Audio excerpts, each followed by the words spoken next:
Yes, father. A group of royal family members were each holding their own folded water lanterns, preparing to go and pray for blessings. Boom! Just then, a loud bang erupted. An explosion roared from within the grand palace, flames soaring into the sky, accompanied by gunfire that sounded like exploding beans, spreading toward where the king was. No good. There are assassins, protect the king. The king's nearby guards turned pale, hearing the dense gunfire and screams, realizing something was amiss, and immediately prepared to flee with the king. At that moment, the royal family members stood dumbfounded before reacting, their faces turning pale with fright, thrown into disarray, as they experienced such an event for the first time. In Siam, someone dared to assassinate the royal family, a capital offense. King Raha was extremely nervous and kept saying, "Notify the army and police to come here to the Grand Palace immediately. Take my children and wife." Before he could finish, several grenades were thrown in. After the grenades exploded upon hitting the ground, the surrounding crowd immediately screamed and collapsed in heaps. The celebrating crowd, seeing their companions mutilated by the blast, shrieked and ran around in chaos. This disarray was perfect for an assassination, as several fully armed agile soldiers carrying a variety of light and heavy weapons rushed into the celebration. They completely ignored the chaos and started firing at the guards. The civilians along the way were also indiscriminately shot, becoming collateral victims of the chaos. The guards' counterattack was sometimes hesitant due to the civilians running around. They could only shout for people to duck, but amidst the chaos, the civilians hardly managed to comply. Although there were only a few attackers, their marksmanship was precise, their movements swift, unlike ordinary people. Often a few shots were enough to fatally shoot the guards in the head. Most of the guards were armed only with pistols. Their firepower was too weak, and most of the return fire was dodged by the attackers using cover and civilian shields. Therefore, in the shootout, the dozens of guards were overwhelmed and utterly outmatched. These are the super soldiers. The guard protecting King Raha's life narrowed his pupils. He had just coordinated with several companions to fire a barrage of bullets at an assassin, who was always swift in moving and rolling to dodge by using the chaotic crowd as cover. His actions were incredibly fast, beyond common sense, something not even elite special forces could achieve. A thought flashed through the guard's mind. Only the super soldiers of the Jekka group could perform like this. Seeing an attacker aiming a gun at the king, he tackled the king to the ground, using himself as a shield. Poot poot poot poot poot. A burst of bullets swept over, turning him into a sieve. Ah! King Raha cried out in horror as a grenade suddenly rolled to his neck. No! With a flash of flame, two bodies were blown several meters away. Target down, retreat. Team 2 prepare for support. Team 3 create chaos outside. Team 4 secure the exit. Seeing their objective fulfilled, the assassins turned and ran. The chaotic crowd at the scene made pursuit more difficult, and in an instant, the attackers vanished into the crowd. 20 minutes after the assassins left, the belated police finally arrived at the scene, but everything was already too late. This night was destined to be an unforgettable night in Siam, because the king who ruled over Siam for a full 30 years was assassinated and killed during the Water Lantern Festival. Following the assassination of King Raha, the incident sent shockwaves throughout Siam. The citizens were in an uproar, clamoring for the culprit to be caught. The upper echelons, apart from stabilizing the situation, were also embroiled in a struggle for power and profit. It's known that King Raha had a total of 14 princes. With his sudden death and no designated successor, the consequences are evident. The princes all saw their chance, especially the second prince and fifth prince, who were the most favored by King Raha, and the eldest prince, who held a special status. They all felt their opportunity to ascend had come. The Siam elite also began to take sides, throwing their support behind the candidate they pledged allegiance to and courting military backing. This turmoil in Siam lasted for an entire week, and after several bloody conflicts, the fourth Prince Puping, usually inconspicuous, successfully ascended to the throne and became the new king of Siam. During his ascent, his rivals either were bought off or died mysteriously at home, and after many key figures defected, he emerged as the ultimate victor. He conducted a purge of the losers and replaced the high-ranking officials with those loyal to him. A week later, on November 20th. It was on this day, under the flashing lights of countless media cameras and in the presence of scores of high-ranking officials, that Puping officially received the Dragon Seal Staff, the symbol of the supreme authority of the Siam King, during the accession ceremony at the Grand Palace. Having done all this, Puping stood in front of the microphone, facing the ample media cameras and addressing the live broadcast cameras. He delivered a nationwide televised speech. "I am your new king, Puping.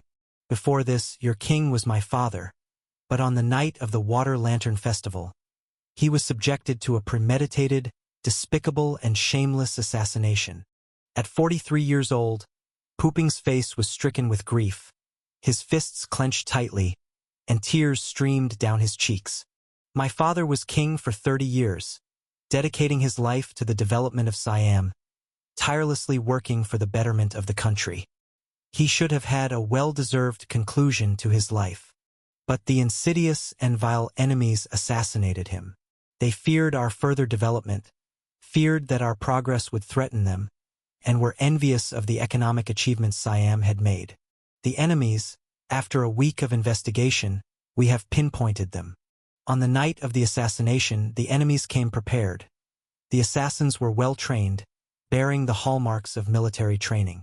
The most crucial point as to why these assassins could carry out their deed is because they were all super soldiers.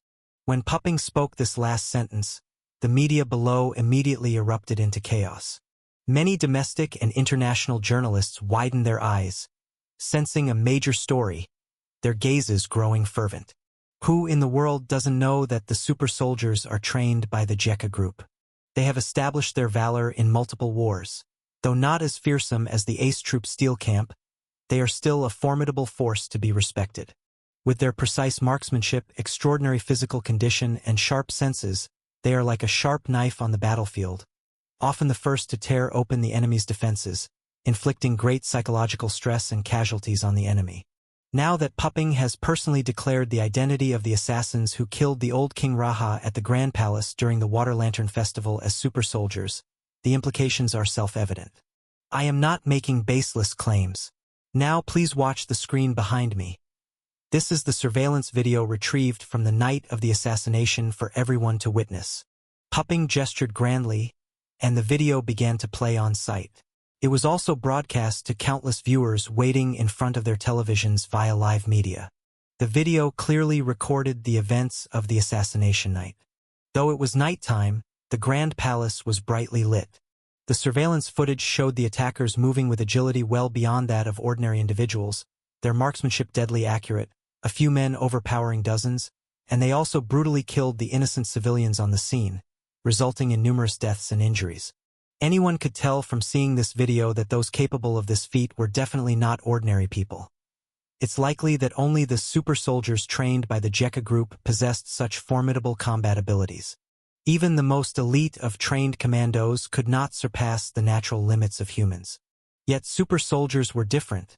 They had broken the boundaries of the human body, making this feat entirely feasible. After watching the video, the domestic and international journalists at the scene gasped in shock.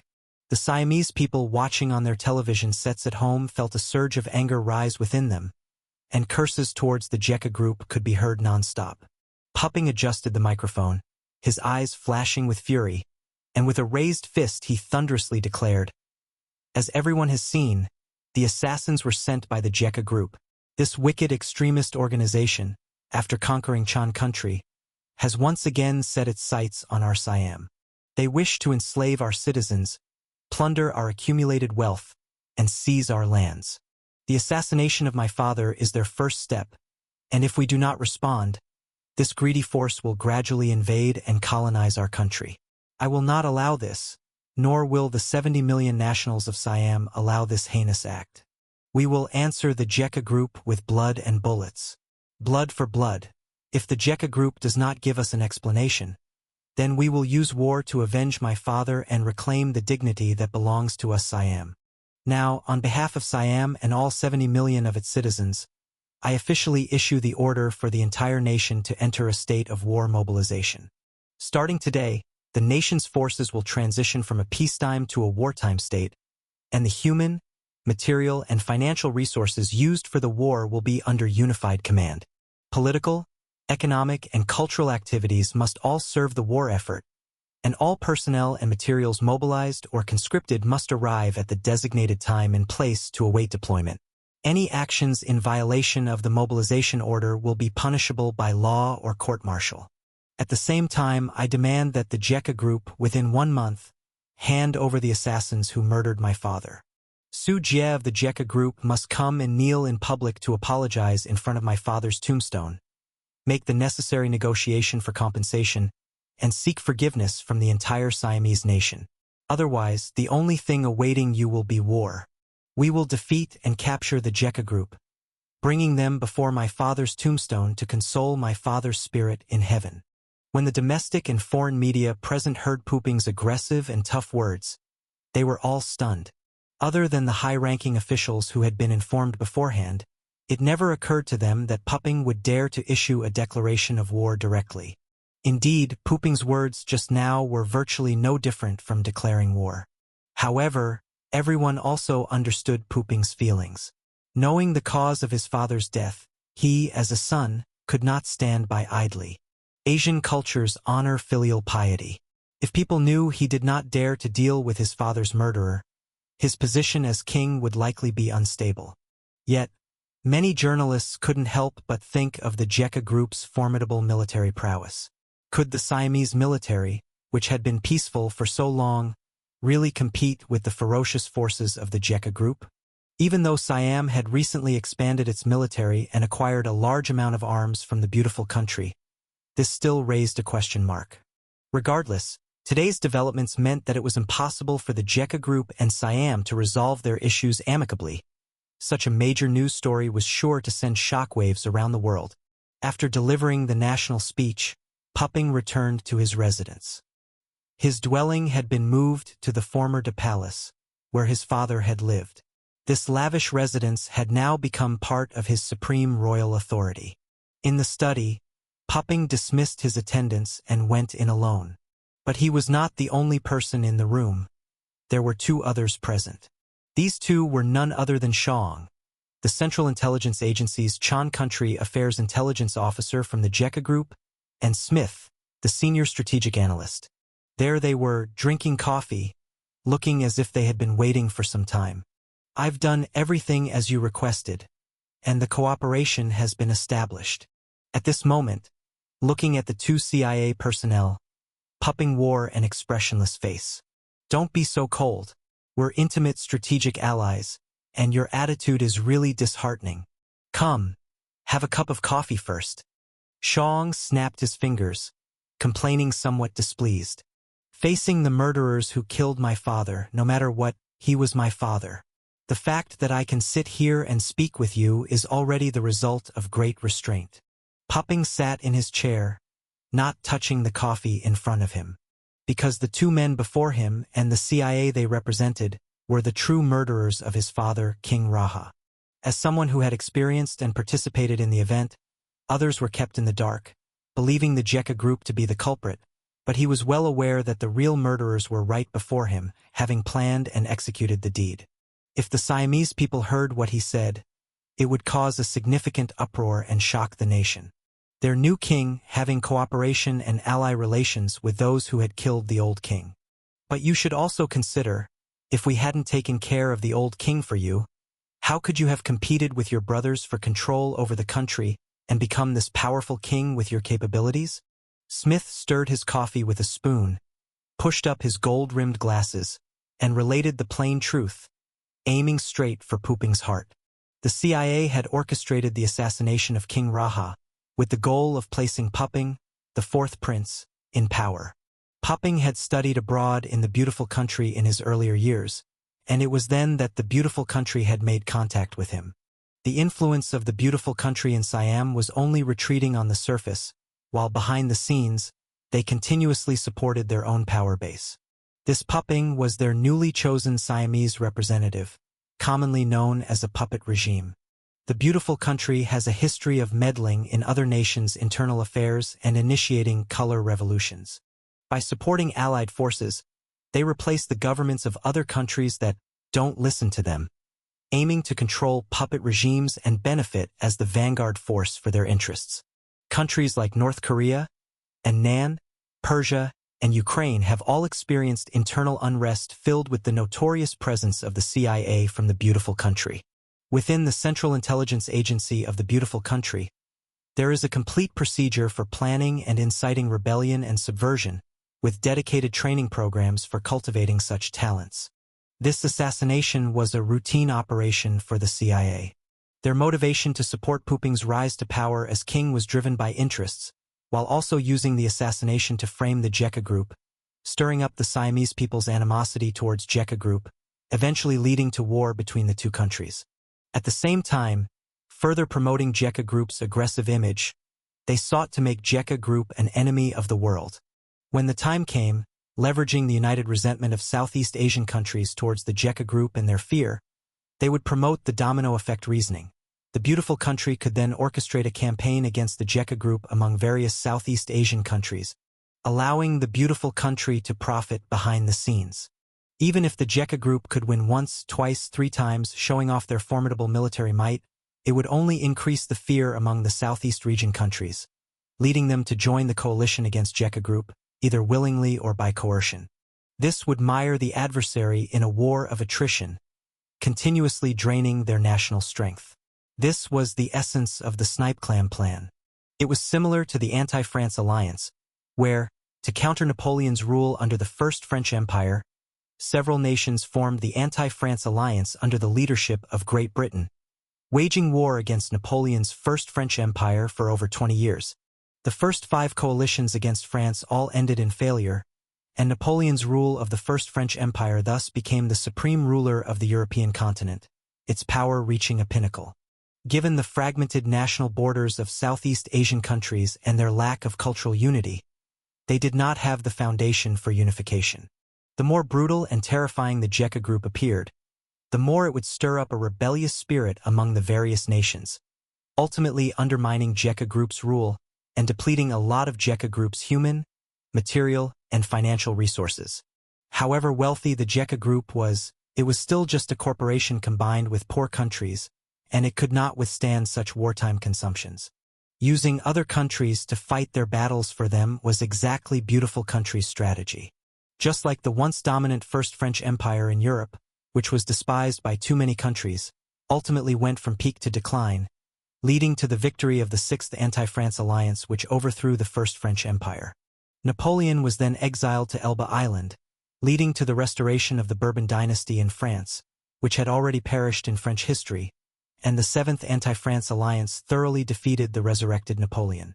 There is nothing new under the sun, and in this aspect of disruption, Beautiful Country certainly did not yield in the slightest to its old father, Great Britain. Facing the faint mockery from Smith, Puping's complexion turned somewhat dark, but despite being the king of Siam, he was powerless against Chong and Smith, 2 CIA agents. They represented not just individuals, moreover, they stood with the backing of the most powerful nation in Blue Star.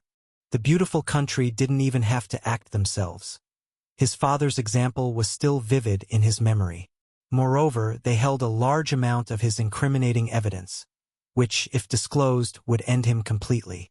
So now, if you follow the route we've planned, we will not treat you unfairly. Chong sipped his coffee. The first move was already made. Puping's personal desires didn't matter. From the moment he participated in the assassination plot to ascend to power, he was branded with Beautiful Country, never to be freed. What they needed was for Siam to start a war with Jeka Group. If it could defeat Jeka Group, better; if not, they would malign Jeka Group's malfeasance and greed from the sidelines, forming a Southeast Asian anti-Sujia alliance. This was their forte. Both parties discussed the details of cooperation in countering Jeka Group, and the meeting swiftly concluded with a CIA victory. Unbeknownst to the proudly departing Chong and Smith, outside the palace, a peculiar pedestrian wearing a cap was jotting in a notebook as if sketching from life. But unbeknownst to outsiders, under the cap of this pedestrian, a pair of special fox bat ears hid, intermittently twitching, recording the secrets they picked up. He also had another identity, belonging to the Jekka Group Intelligence Department, a specially modified genetic warrior. The latest development in the assassination case of the Siam King. The assassin is a super soldier, and the perpetrator is Jekka Group. The new king of Siam, Pupping, delivered a tough speech at the coronation ceremony, turning the situation in Southeast Asia into a powder keg ready for war. The Siamese people in Manchester, Qinghai, Mai He, Jiqing, Santia, and other cities erupted into massive demonstrations, with loud calls for severe retaliation against the Jekka Group. Siam is mobilizing its national army, with massive troops gathering on the border adjacent to Chan country, and war is on the brink of breaking out. Several countries are urging Chan country and Siam to maintain restraint and calmly resolve their conflicts, and the United Nations Security Council is convening a mediation meeting over this issue. After the new king's high-profile rebuke of the Jekka Group during the coronation, the situation in Southeast Asia immediately became tense, heavy with the smell of gunpowder. All major global news media, like sharks smelling blood, provided overwhelming coverage of this sudden major news. And within Siam, the calls for retaliation against the Jekka Group grew louder and louder. The Siamese people were outraged over the assassination of their king. It was a slap in the face to their nation. An assassination of a national leader in any country is an act that could trigger a war. Therefore, after Pupping revealed that the Jekka Group was behind the assassination, one can imagine the public outrage in Siam with demonstrations everywhere. Down with the hegemony of the Jekka Group. Hand over the assassin. Severely punish the culprit. Jekka Group must pay with blood. Let's show Jekka Group our stance through war. In Manchester, lines of Siamese citizens marched through the streets, banners held high, along with images of King Raja, shouting slogans through megaphones. From above, a dense sea of people blocked every street. Did you hear that the demonstration in Manchester has 500,000 participants? In a building, Xiao Mengjun opened the curtain and coldly observed the massive procession passing below. In the spacious room, including Xiao Mengjun, there were only 2 people, both from the intelligence department of Jekka Group, each member genetically modified. Unlike the Steel Camp's combat-oriented genetic warriors, their genetic modifications focused on reconnaissance, integrating genes from reconnaissance-type poisonous insects. Xiao Mengjun, the head of the intelligence department, had merged with 2 types of poisonous insect genes, one being the ghost wind firefly, enabling his ears to catch extremely faint noises within a range of 250 meters, including low whispers. Indeed, right now, this is the hottest issue in Siam. The propaganda abilities of the beautiful country are notably formidable. Zhang Baomiao, sitting on the sofa, spoke up. His nose integrated with poisonous insect genes was even more sensitive than a dog's. Once he remembered a scent, he could track it over 10 kilometers away. As he spoke, he walked over to the window, looking out. Directly across was the Prime Minister's mansion of Siam. As Zhang Baomiao mentioned, the highly organized demonstration in Manchester was more planned than previous protests.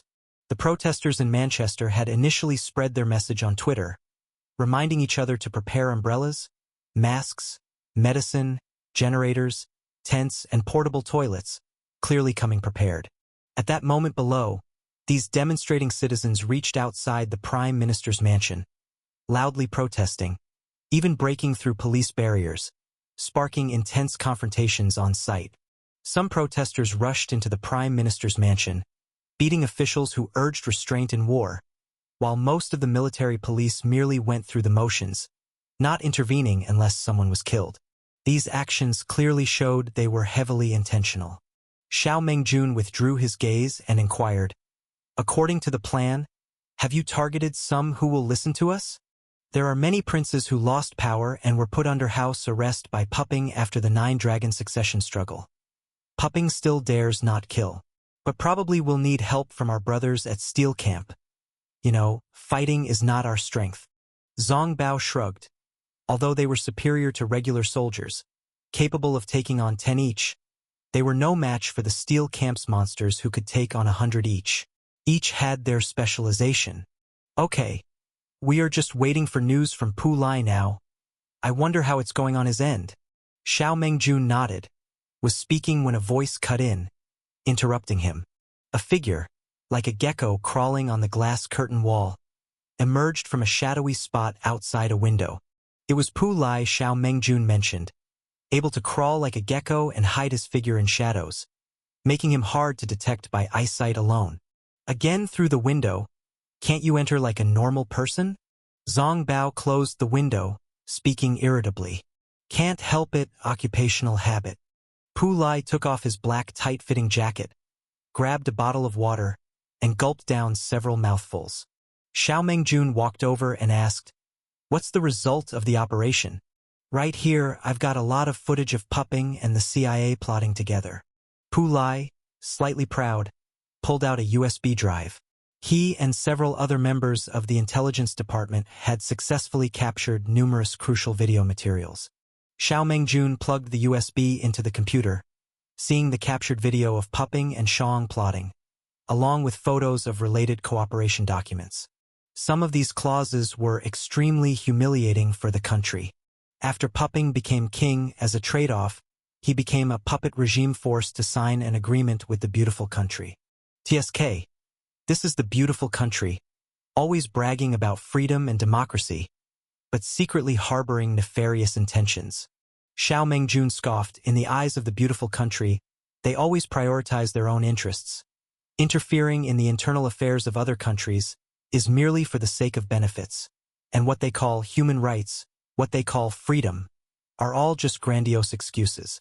Other countries are merely tools or means to be used, and as soon as they become slightly unsatisfactory, even if still obedient, they are discarded like worn-out shoes. Zhang Baoxian, upon seeing the plans to assassinate the old king and Puping's provided intelligence and cooperation, couldn't help but curl his lip. For the sake of power, they really are unscrupulous. That's his own father. It is said since ancient times there's no sentiment in the imperial family. I've really seen it now.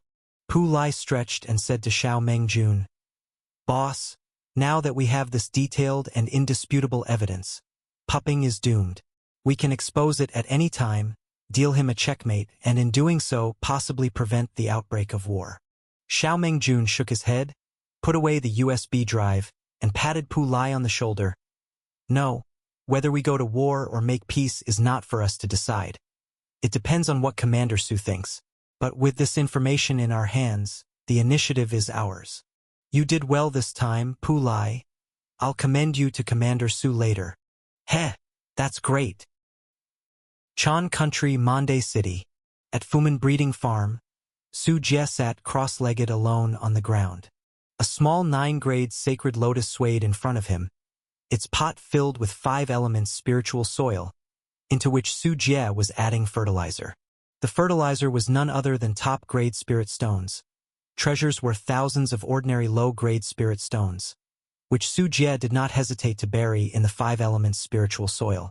As it absorbed the fertilizer from the top-grade spirit stones, the 9-grade sacred lotus released specks of spiritual radiance, like twinkling stars dazzling the eyes, sometimes converging into rivers, at other times dispersing into the phantom shapes of divine beasts like cheilants and phoenixes, accompanied by the sound of Tao, heavenly sound echoing in the void.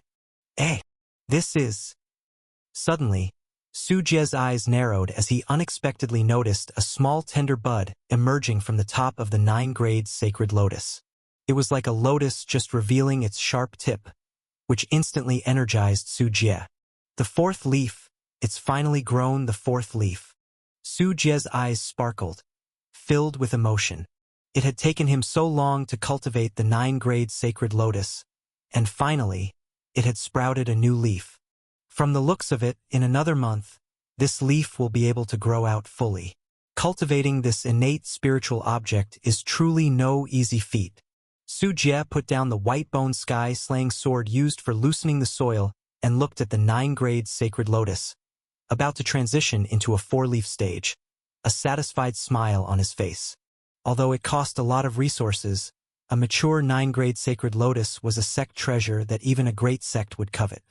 The sect war that broke out between Qingzhou's Ghost Ridge Palace, Guanchao Pavilion, and the other 5 sects was caused by the 9-grade sacred lotus, an innate spiritual object, which illustrates the significance of such objects. Just as Su Jie was rejoicing over the growth of the 9-grade sacred lotus, he suddenly sensed a change in the outside formation. Divine sense sweeping through, Su Jie collected the 9-grade sacred lotus, passed through the underground poisonous insect's base, and took the elevator to the surface.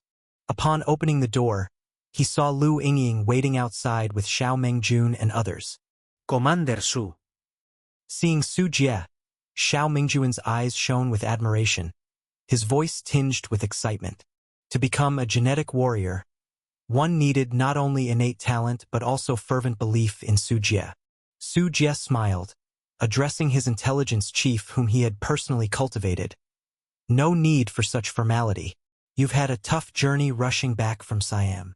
The Jekka Intelligence Department was established by Su Jie 6 months ago, currently with only a few dozen formal members. Each of them was a genetically modified person, possessing rich biological reconnaissance methods, and in addition they had hundreds of various types of informants.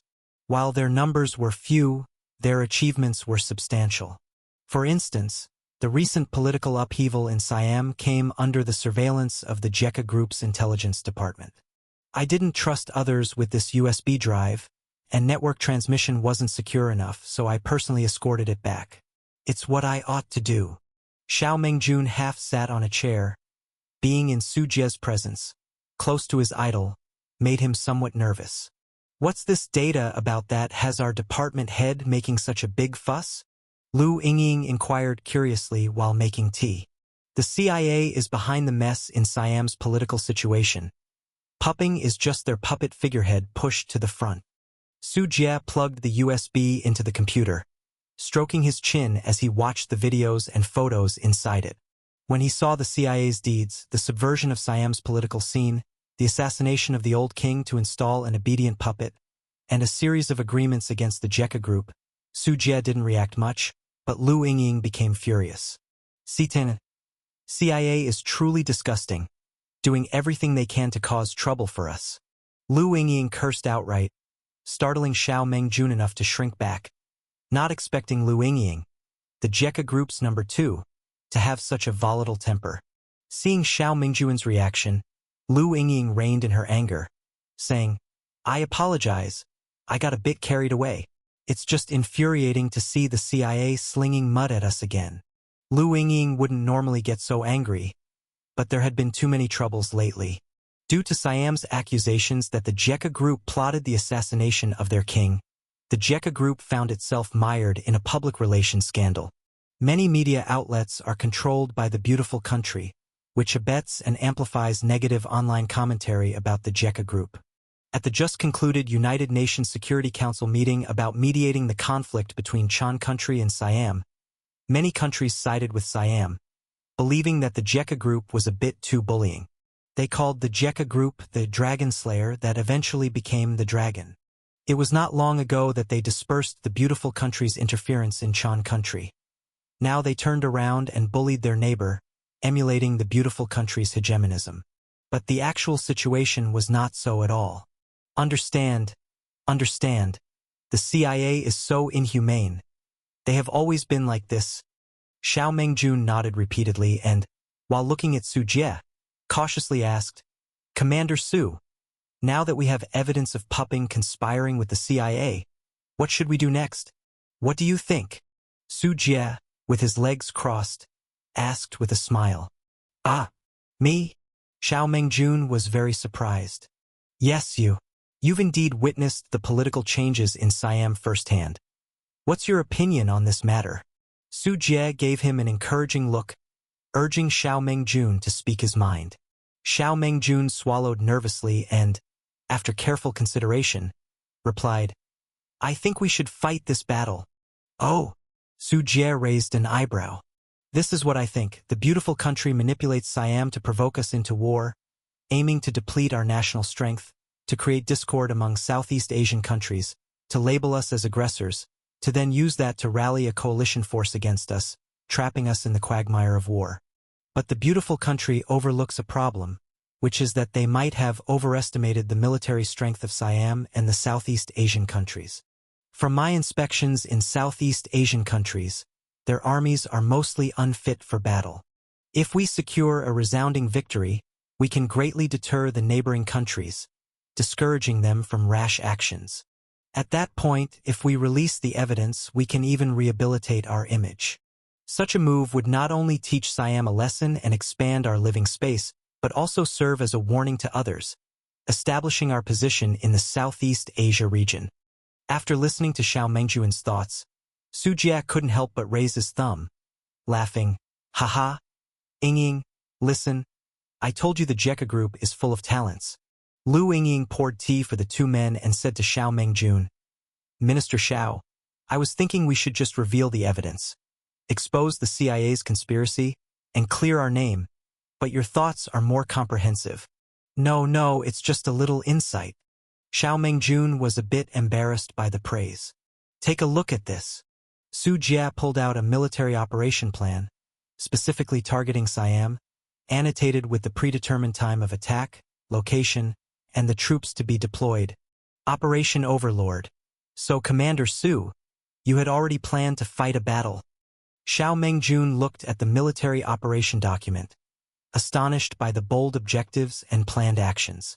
After taking a leisurely sip of tea and putting down his cup, Su Jie's voice gradually grew cold.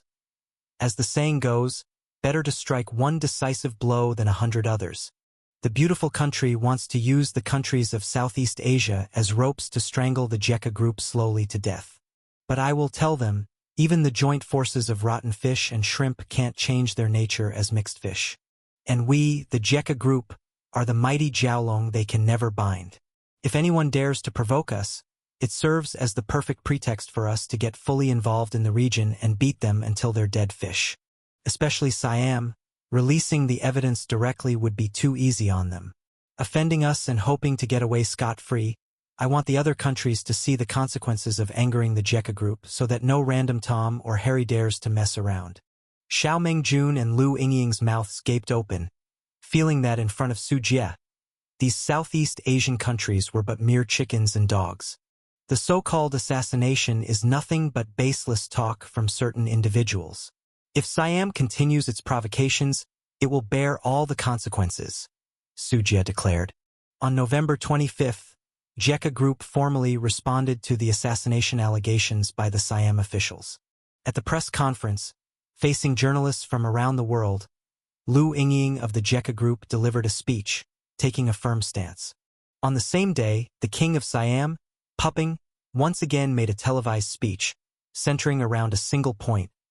Jekka Group must apologize and make reparations, or they would consider imposing sanctions including war.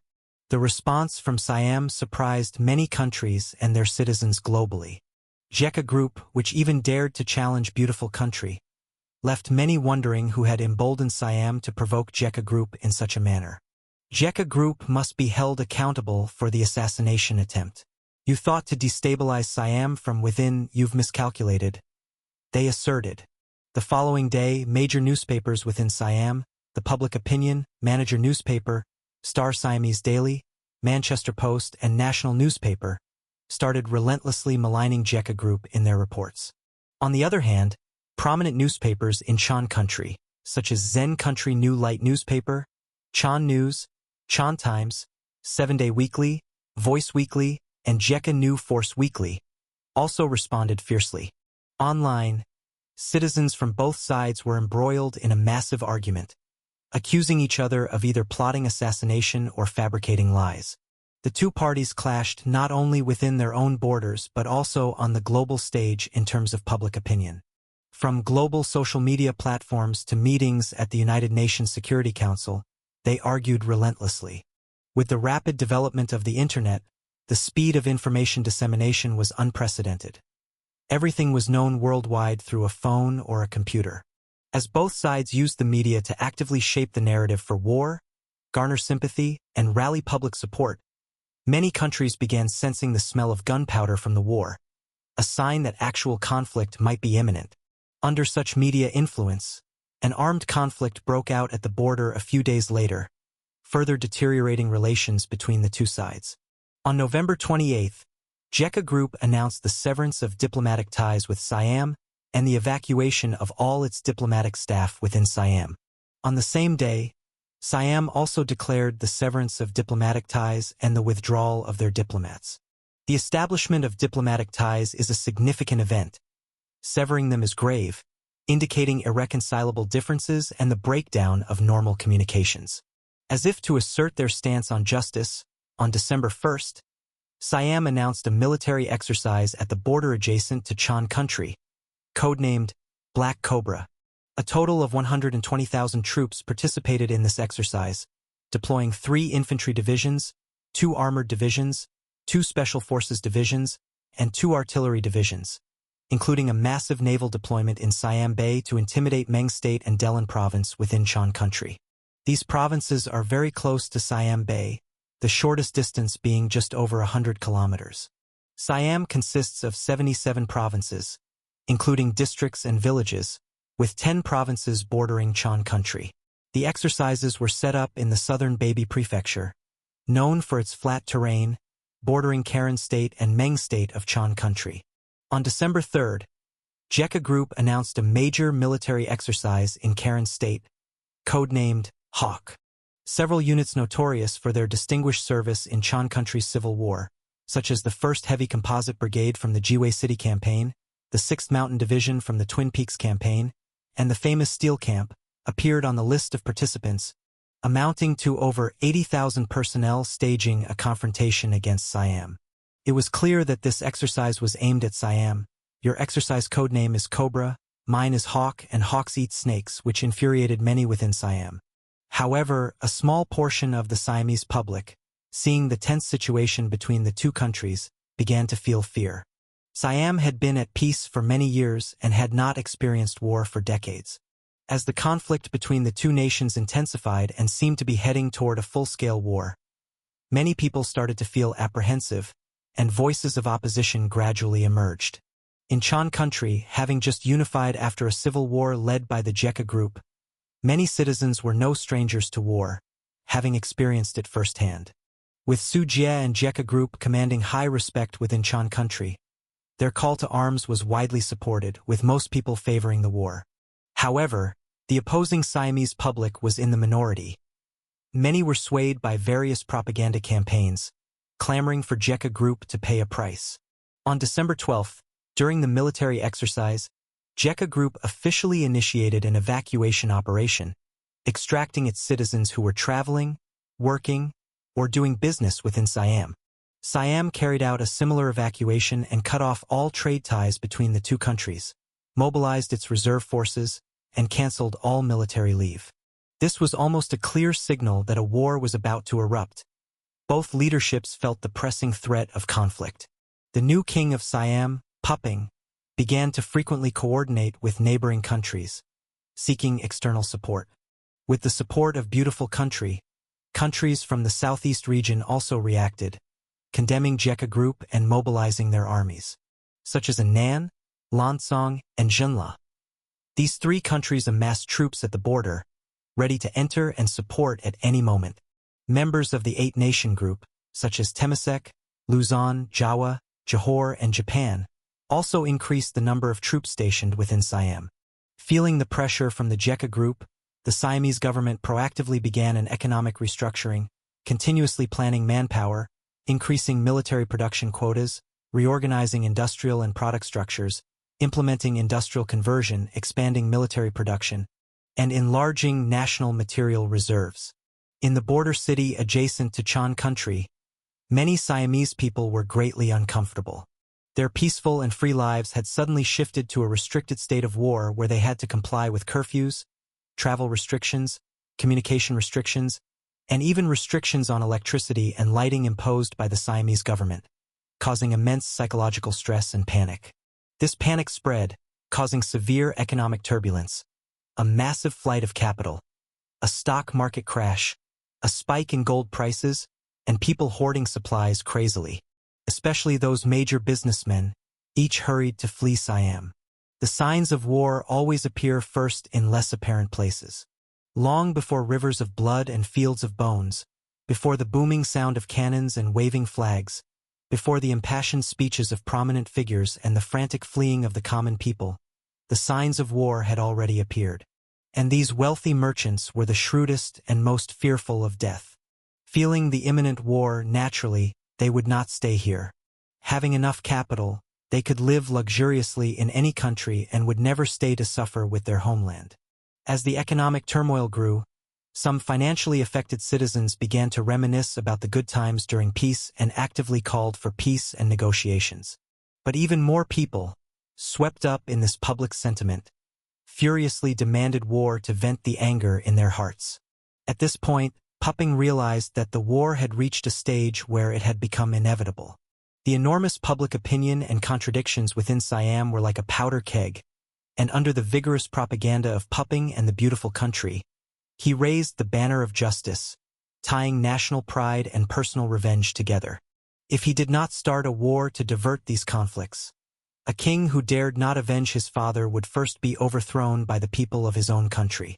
Thus, on December 24th, Christmas Eve, a small Siamese squad crossed the border and engaged in a firefight. Although there had been minor armed conflicts at the border before, both sides had restrained themselves from firing. But this time was different. No one knew who fired the first shot, but both sides used firearms, resulting in casualties of several people on each side. The Jekka group was waiting for this opportunity, and Siam also wanted this chance. This conflict quickly became the spark for war.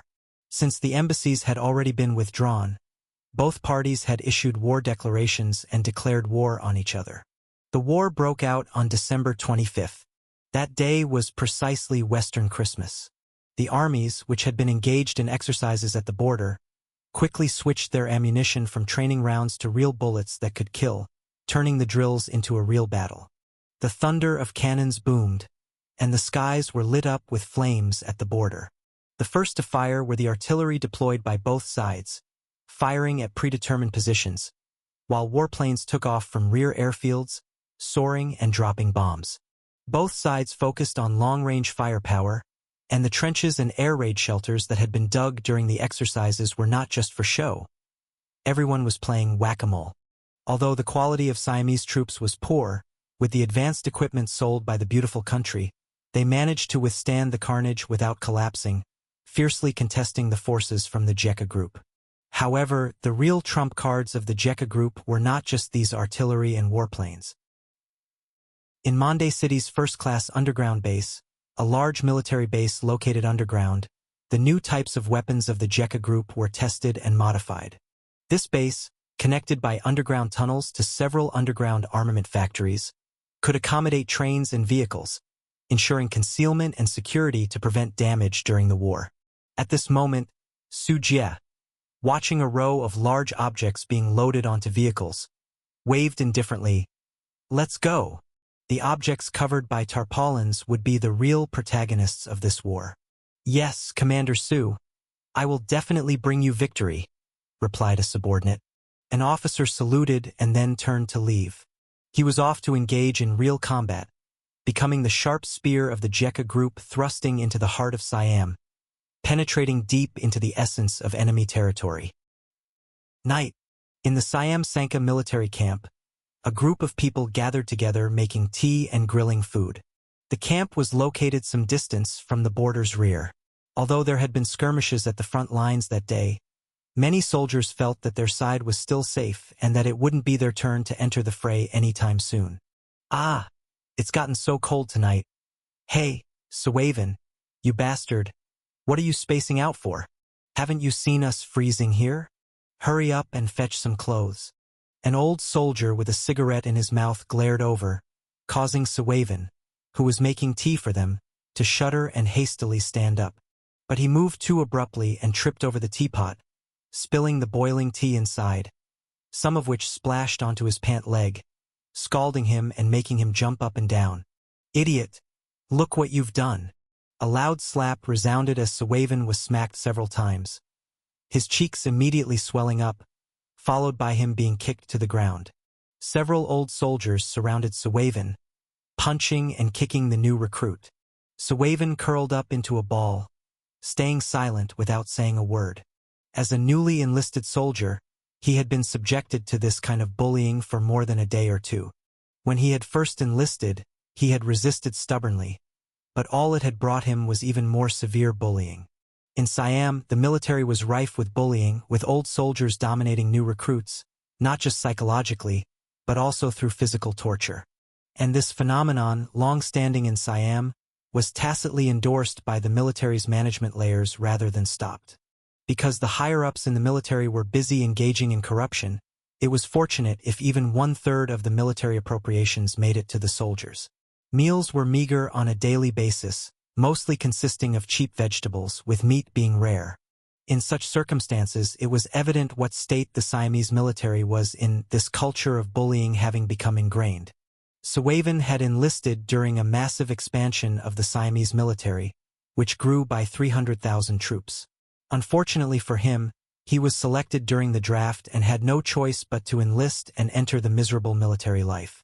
Currently stationed here was the 2nd Infantry Regiment under the 9th Infantry Division of the Siamese Army, totaling 3,200 personnel, many of whom were new recruits. They often suffered humiliation by older soldiers and dared not complain. Suwaven was just one example of this. "Get up. Hold this steadily for me."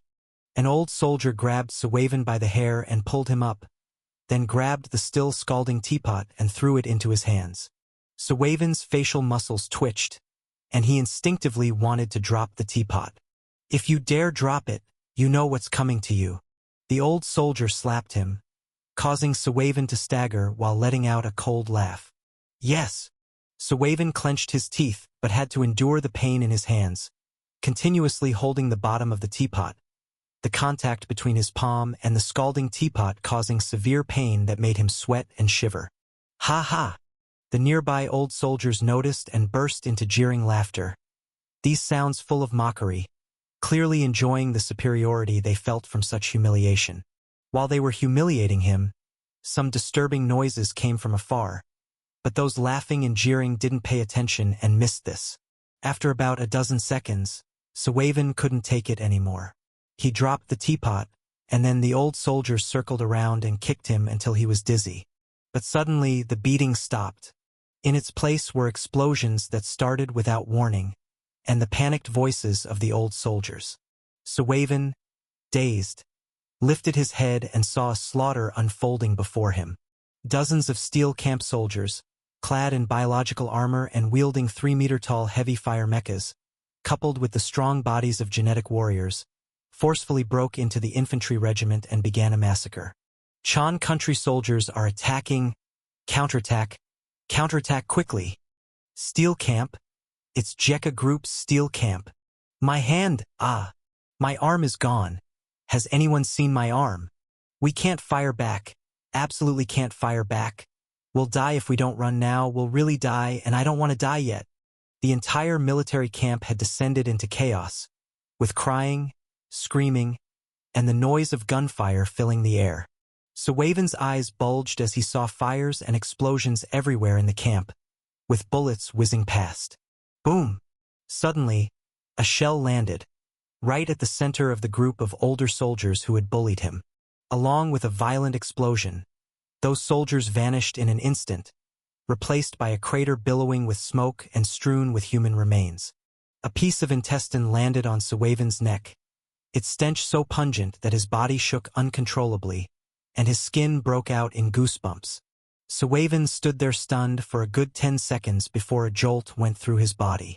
Hearing the cries all around him, the instinct to survive made him scramble and crawl into the very crater made by the shell. As soon as he crawled into the crater, he saw hundreds of soldiers, driven by officers, trembling as they held their weapons, trying to mount a counterattack. "Is anyone still alive? Everyone pick up your guns. Anyone who dares to run will be shot on the spot." The officer shouted loudly, trying to rally the troops, with a supervisory team behind them, coercing the soldiers into the confrontation. Suwaven didn't even dare to breathe heavily. He had no intention of going out. The cruel battlefield had already terrified him out of his wits. Moreover, he saw among those soldiers some who had once bullied him. He would rather they died than risk his life for them. So Suwaven lay motionless in the crater. In the dark of night, he was not easily spotted. The group of Siam soldiers moved forward cautiously, searching for the enemy in the darkness. Little did they know, every move they made was being watched by the eye-worms above. The recon eye-worms had clearer vision than any night vision equipment currently outfitted by humans. It circled hundreds of meters above, relaying information to the genetic warrior controlling it. A few kilometers away, a genetic warrior carrying a 150mm mortar crouched down, grabbing and stuffing mortar shells into the muzzle one after another. The shells slid down the barrel freely, striking the firing pin at the bottom, and then screamed out of the muzzle, the mortar firing rapidly. Boom! Boom! Boom! Boom! Boom! The shells fell in rapid succession, landing precisely kilometers away, blowing bodies to pieces, with severed limbs scattered all around, and those hit by shrapnel screaming in pain on the ground. The group of Siam soldiers were shell-shocked. Before the smoke from the bombardment could clear, heavy footsteps and the distinctive sound of a Gatling gun's electric motor could be heard from up front. Hiss! The next moment, a 3-meter-tall genetic warrior from the steel camp emerged, covered in steel alloy armor. He held a Gatling gun, its barrel rotating at high speed as it spat out flames, tearing apart the flesh and blood in front of him. Siam soldiers fell like wheat before the scythe, mowed down by a hail of bullets. The only resistance, a few bullets fired their way, were like tickles to the biological armor and were easily deflected. The morale of the Siam soldiers collapsed in an instant, turning in panic, running, screaming, crying.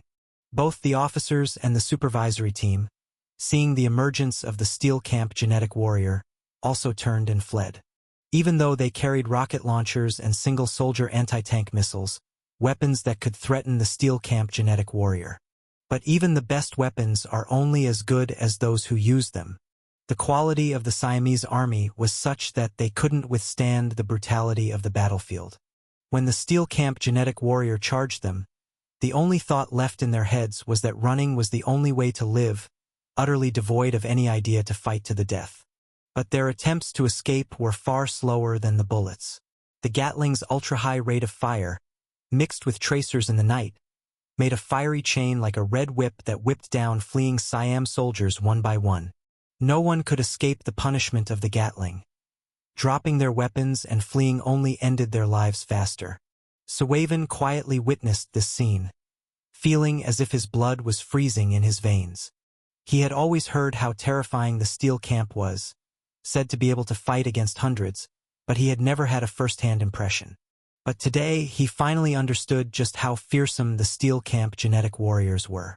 The rumors were not exaggerated in the least. In fact, saying they could fight 100 was an understatement. Against weak forces like the Siamese army, that number could climb much higher. Minutes later, when the gunfire stopped, there were no longer any living people standing on the scene. The genetic warrior who held the Gatling had his feet covered in shell casings, his cold metallic mecha blackened somewhat by the smoke, dust shaken off his body, when a curse suddenly came through his earpiece. It was the voice of his platoon leader, Wen Yongchun. Shurgan Shang. Damn it, Shurgan Shang. Who told you to kill them all? Did you forget what I ordered before? Shurgan Shang scratched the back of his head, apologetically saying, Sorry, platoon leader. I didn't expect these Siam soldiers to be so chicken. As soon as they saw me, they ran, and I accidentally got a bit carried away. But I didn't kill everyone. There seems to be one survivor. While speaking, Shurgan Shang glanced at the crater. Hiding there, covering himself with half a corpse, pretending to be dead, Suwaven was so frightened that his body went stiff. His heart felt like it had stopped. Just when Suwaven thought he was doomed, the steel camp genetic warrior did not proceed to kill him. It seemed like he didn't notice his presence, and his gaze shifted away again. Quickly regroup and come back. The battle is over. The voice of Company Commander Chao Yongchun came through the earpiece. Shurgan Shang responded and turned to leave the area. Suwaven still didn't dare to move, although he could no longer hear the sound of gunfire or cannons elsewhere. The entire military camp was eerily quiet, as though the fighting had stopped. But Suwaven had been so terrified by the steel camp genetic warrior that he just kept hiding, until more than an hour had passed. After an hour with no signs of activity, Suwaven finally pushed off the half-corpse that was on top of him and carefully crawled out of the shell hole. What met his eyes was a scene of indistinguishable, mangled bodies strewn across the ground, a sight too horrific to bear. The weapons used by the Steel Camp genetic warriors were severely overpowering for humans. Being hit almost never left someone merely injured. Suwaven was terrified and chilled to the bone. He saw no living person, not knowing whether they were all dead or had all fled. The area was filled with ruins, the crackling sounds of flames burning, and a multitude of dismembered bodies. He hadn't felt anything while his adrenaline was surging, but now, chilled by the cold wind and with the smell of blood wafting to his nostrils, he bent over and vomited as if to expel all the gastric acid in his stomach. Fearing another encounter with the Steel Camp, Suwaven wiped the corner of his mouth and didn't dare to stay in this hell-like military camp any longer, fleeing the scene like a madman. He didn't know whether to report everything that happened here to his superiors or to Fully Desert. All he knew was that he never wanted to experience war again. He wanted to survive.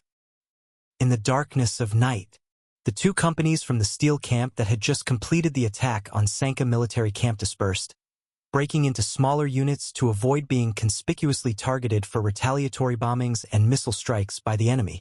In the past 6 months, the Steel Camp had expanded from 4 companies to 8, and the number of genetic warriors had doubled from 100 to 200. Company Commander Chao Yangchun of the Steel Camp's 3rd Company arrived alone at an abandoned mine.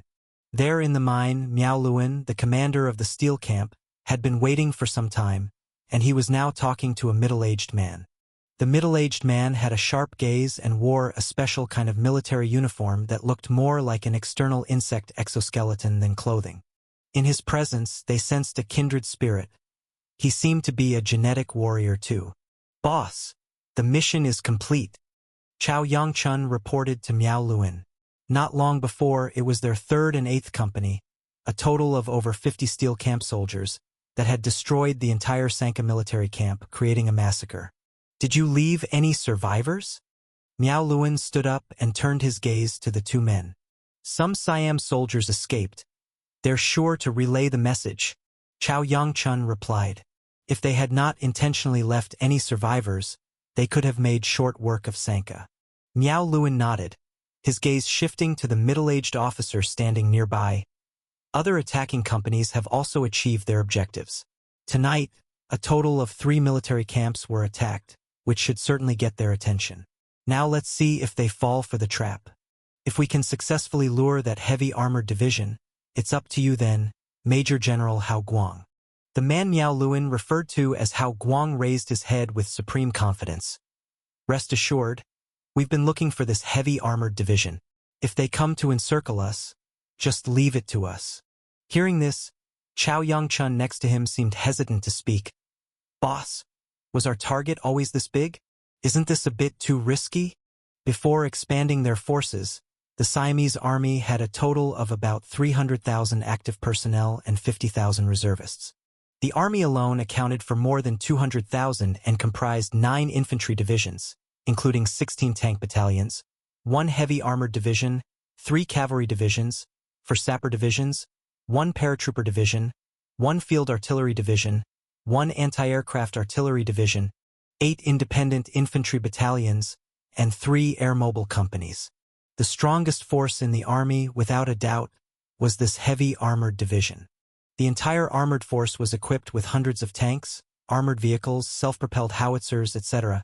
Especially after purchasing a large amount of equipment from the beautiful country, they acquired numerous main battle tanks and armored vehicles, replacing the old ones and handing them down to second-line troops, greatly enhancing their overall strength. Don't be fooled by how quickly Siam is expanding its army now. Training armored forces is not as simple as handing a rifle to infantry and rushing them to the battlefield as cannon fodder. This heavy armored division is the ace of the Siam army.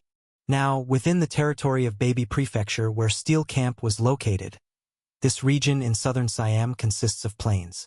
If surrounded by this heavy armored division on the open plains, they would not stand a chance. Hao Guang smiled faintly. "This must be Mr. Chao, right? We are the newly established 1st Mecha Combat Brigade. and our emergence is specifically designed to counter enemy armored units. Amidst Chao Yangchuan's skeptical gaze, a strange noise rose from the mining area. Chao Yangchun turned around and saw a massive figure that had appeared behind them, seemingly out of nowhere. This was a mecha about 10 meters tall with 8 long metal limbs, resembling a gigantic living spider. Its exterior was covered with thick armor, and on its back was a backpack-style turret housing an immensely heavy 203mm howitzer with a bore length estimated to be over 40 calibers. The entire turret could rotate freely, and because the spider body underneath could also move forward, backward, left, right, and vertically, its firing range exceeded the data on the panel by a great margin.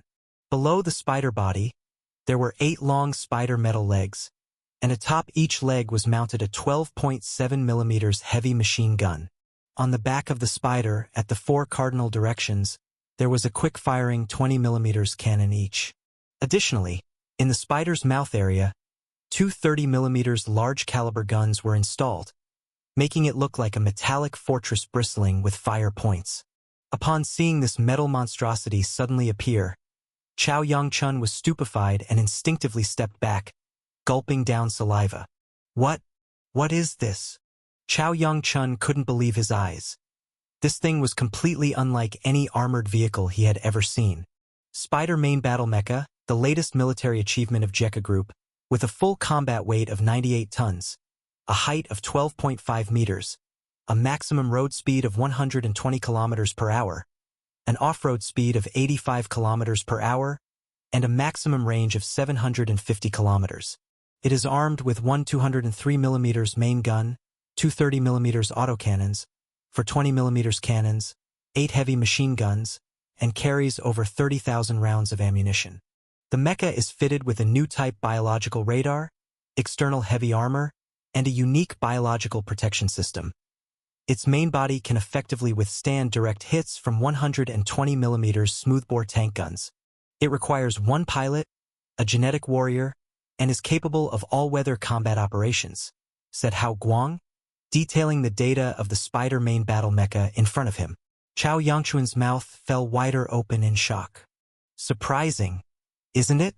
I had the same reaction when I first saw it, said Miao Luan, patting Chao Yangchuan's shoulder and looking up at the enormous creature. Even though it wasn't his first time seeing it, he was still profoundly moved. This thing is just way too brutal, pulling out a 203mm cannon like this. Chao Yangchun was completely astounded. The oppressive presence of the spider main battle mecha in front of him far exceeded that of a main battle tank. It was his first time seeing such a mecha, and compared to it, his own biological armor was like a little bean. Biological armor tipped the scales at a mere 2 to 3 tons, while the spider main battle mecha weighed a colossal 98 tons, a true land behemoth. As for firepower, the disparity was even greater. The weaponry of their biological armor was at most heavy machine guns and rocket launchers, yet the spider main battle mecha had even incorporated a 203mm cannon. Such a cannon, if it scored a hit, could reduce even a main battle tank to scattered parts, a truly inhuman force. Not to mention the numerous guns covering the spider main battle mecha. 8 12.7mm heavy machine guns, 4 20mm cannons, 2 30mm autocannons, perfectly describing what it means to have a phobia of insufficient firepower. So strong, like a monster. Chao Yangchun rubbed his hands and couldn't help asking, "This must require a genetic warrior pilot, right? Can I try it?" Just as most men can't resist luxury cars. Seeing the spider main battle mecha in front of him, Chao Yangchun also found it difficult to move along. "No problem. Come with us." Hao Guang smiled slightly and turned to walk into a downward mine tunnel. Click-clack. To Chao Yangchuan's amazement, the 8 metal legs of the spider main battle mecha contracted section by section, significantly lowering its height and smoothly entering the mine tunnel. The group walked into the tunnel, which had been artificially expanded, becoming more spacious as they proceeded deeper. Along the way, Chao Yangchun continually asked Hao Guang for driving tips, and the latter even handed him a spider main battle mecha operator's manual. Upon reaching an area resembling a square, Chao Yangchun witnessed a staggering sight. In the surrounding lights, Rows of Spider main battle mechas were neatly aligned. Their cold steel color and dense muzzles stood like forested clusters of steel. Over 100 Spider main battle mechas were stationed here, alongside numerous logistical support vehicles like fuel tankers, ammunition transport vehicles, maintenance vehicles, and engineering machinery vehicles. This is the entire property of our 1st Mecha Combat Brigade. We modeled it after a tank division. A mechanical formation consists of 3 Spider main battle mechas. A mechanical armor company comprises 3 formations plus 1 company leader's mecha, 10 Spider main battle mechas.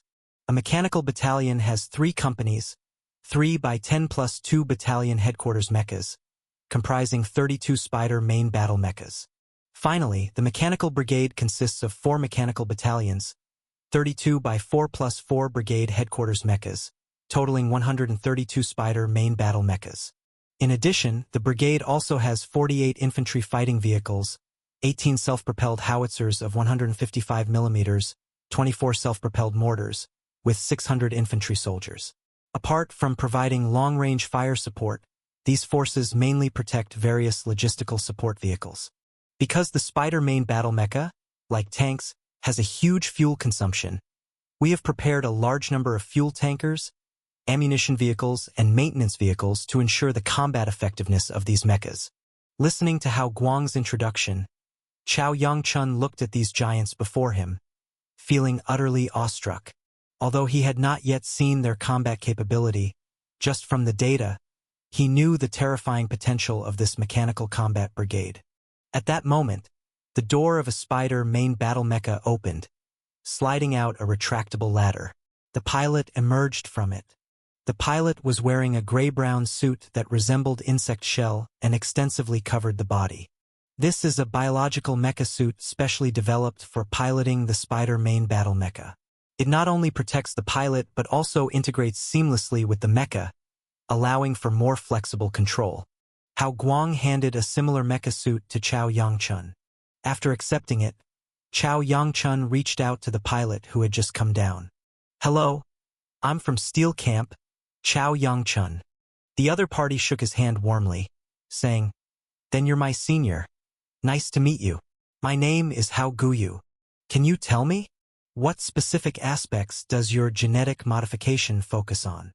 "Our main modifications are in neurological reaction and perception enhancement. The insect genes fused are also of this type, and this is to control the Spider main battle mecha better." After chatting a bit more, Hao Guyu looked towards Hao Guang and said, "Dad, I'll go maintain the mecha." Only then did Chao Yangchun realize that Hao Guyu and Hao Guang were father and son. "Wait. Bring the brothers from the Steel Camp up onto the mecha for a trial." Hao Guang waved his hand, letting his son take the lead. Chao Yangchun smiled broadly. "That would be great, thanks." "No problem. I'll take you up," said Hao Guyu as he led Chao Yangchun into the mecha suit and helped him onto the Spider main battle mecha, then tapped the headset. "Brother Chao, you take the pilot seat. I'll guide you from below." Chao Yangchun carefully climbed onto the Spider main battle mecha and entered through the hatch. What met his eyes were not just various electronic devices and equipment, though they were present. More so, there were many moving meat tumors. Chao Yangchun was familiar with these meat tumors as they were also in the biological armor, but there were far more here in the Spider main battle mecha. As Chao Yangchun climbed up, the ladder below automatically retracted, and the thick hatch closed. At the same time, the surrounding meat tumors converged and compressed, wrapping around his body like an all-encompassing massage chair. Blood vessels emerged from the meat tumors and directly connected to the mecha suit Chao Yangchun was wearing.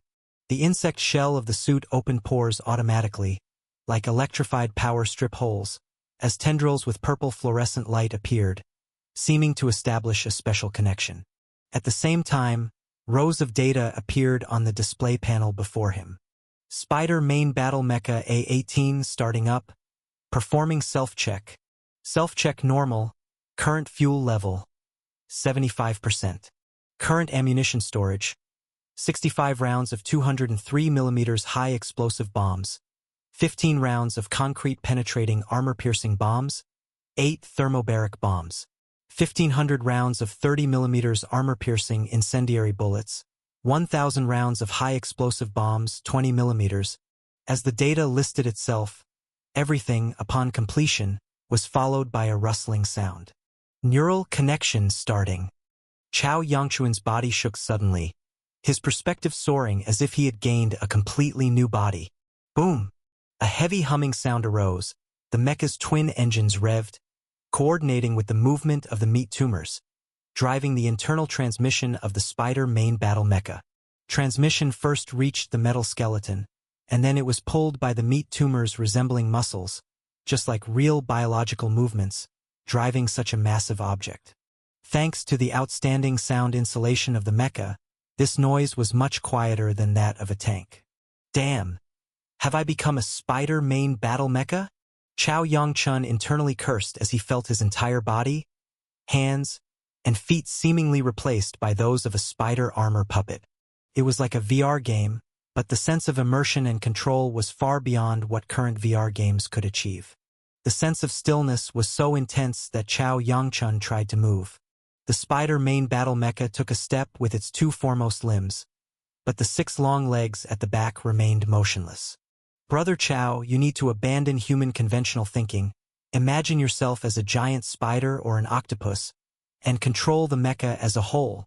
The voice of Hao Guyu came through the headset and Chao Yangchun knew how to correct himself, but the habits adopted from childhood of walking with 2 legs, switching suddenly to 8 legs was not a trivial difficulty. Luckily, Chao Yangchun was a genetic warrior, possessing far superior neurological responses and senses than an average person. Under the guidance of Hao Guyu, it took him an hour to finally be able to walk normally with the Spider main battle mecha. After another 2 hours, Chao Yangchun could awkwardly make the Spider main battle mecha jog while flexibly rotating the upper body of the Spider mecha and various gun mounts and turrets. Click! The 15-meter-high Spider main battle mecha darted back and forth across the field. Its astonishing weight of hundreds of tons exhibited an agility that belied its mass. Impressive, Brother Chao. You got the hang of it in just a few hours. Below, Hao Guyu praised him as many soldiers from the 1st Mechanical Brigade gathered around, all watching Chao Yangchuan's performance, which was already quite extraordinary. Still far behind you guys, won't be proficient without a month. Chao Yangchun modestly claimed, yet a month's time, for controlling such a Spider main battle mecha, was indeed not long. Needs some time to get used to, much better than ordinary people. Initially, when we had ordinary people try to pilot, the performance was worlds apart. Hao Guyu said, giving a thumbs up. If it were an ordinary person, controlling such a huge machine would basically be difficult. Although using a neural link eliminated various cumbersome manual operations, due to the consciousness of ordinary humans, a single person struggled to react and control. Spider main battle mecha required controlling 8 long legs, operating multiple turrets and aiming, utilizing eye-worms for reconnaissance and enemy search, and performing agile dodging. This was like multi-thread operation in a game. It's already quite difficult for top players to manage 3 or 4 threads, and piloting a Spider main battle mecha required simultaneous operation of a dozen threads. You can imagine the difficulty. Ordinary humans' nerves simply couldn't keep up. It needed multiple people coordinating to possibly get such a large mecha moving, and even then it wasn't as agile as when a genetic warrior piloted it, feeling like a living thing with no stiffness. Chao Yangchun played with the Spider main battle mecha for a while before he reluctantly left the driver's seat. Jumping down from a slide, Chao Yangchun looked towards his boss, Miao Luan. Boss, when are we getting such big toys? Seeing the Spider main battle mecha, Chao Yangchun was envious. Which boy could resist such big toys? Commander Su said that our steel camp needs to be versatile in combat. Once the war is over, they'll let us train in piloting the Spider main battle mecha. You'll have your turn by then. Besides, our new mechas are also being researched and biological armor will undergo an upgrade. Can't rush these things, and every type of mecha has its unique use. None can be spared. Miao Luan rolled his eyes. Biological armor and Spider main battle mecha were like infantry versus tanks, each having their place on the battlefield. Hearing this, Chao Yangchun was satisfied, eagerly rubbing his hands together. thinking of playing with the spider mecha once the war was over. During their casual conversation, Hao Guang suddenly received a message. There's movement from the Siamese Heavy Armored Division. Fish on the hook. Hao Guang's face revealed an excited smile. It seems the plan went smoothly. Miao Luan clapped his hands together, his face equally excited. No time to delay. Let's take action according to plan. We'll choose a location near the Durand Highway. This area is very open. They will like it. Hao Guang squinted his eyes and turned to issue the combat command to his deputy staff officer. Notify all spider mecha. Prepare the incendiary bombs, and conduct the final check. Yes. Once the order was issued, the entire 1st Mecha Combat Brigade quickly became busy. Fuel trucks filled up the mecha with diesel, including the external auxiliary fuel tanks. Ground support staff driving ammunition supply vehicles used special electric chain winches to transport rows of ammunition belts into the Spider main battle mecha.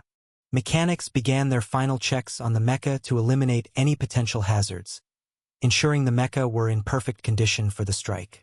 This logistical support for each Spider main battle mecha consisted of a mechanical team, 2 ordnance personnel, a radio operator, an electric instrument specialist, and others who cooperated with one another, providing refueling, air conditioning, ammunition delivery, and emergency repair vehicles, amounting to 7 or 8 vehicles per mecha.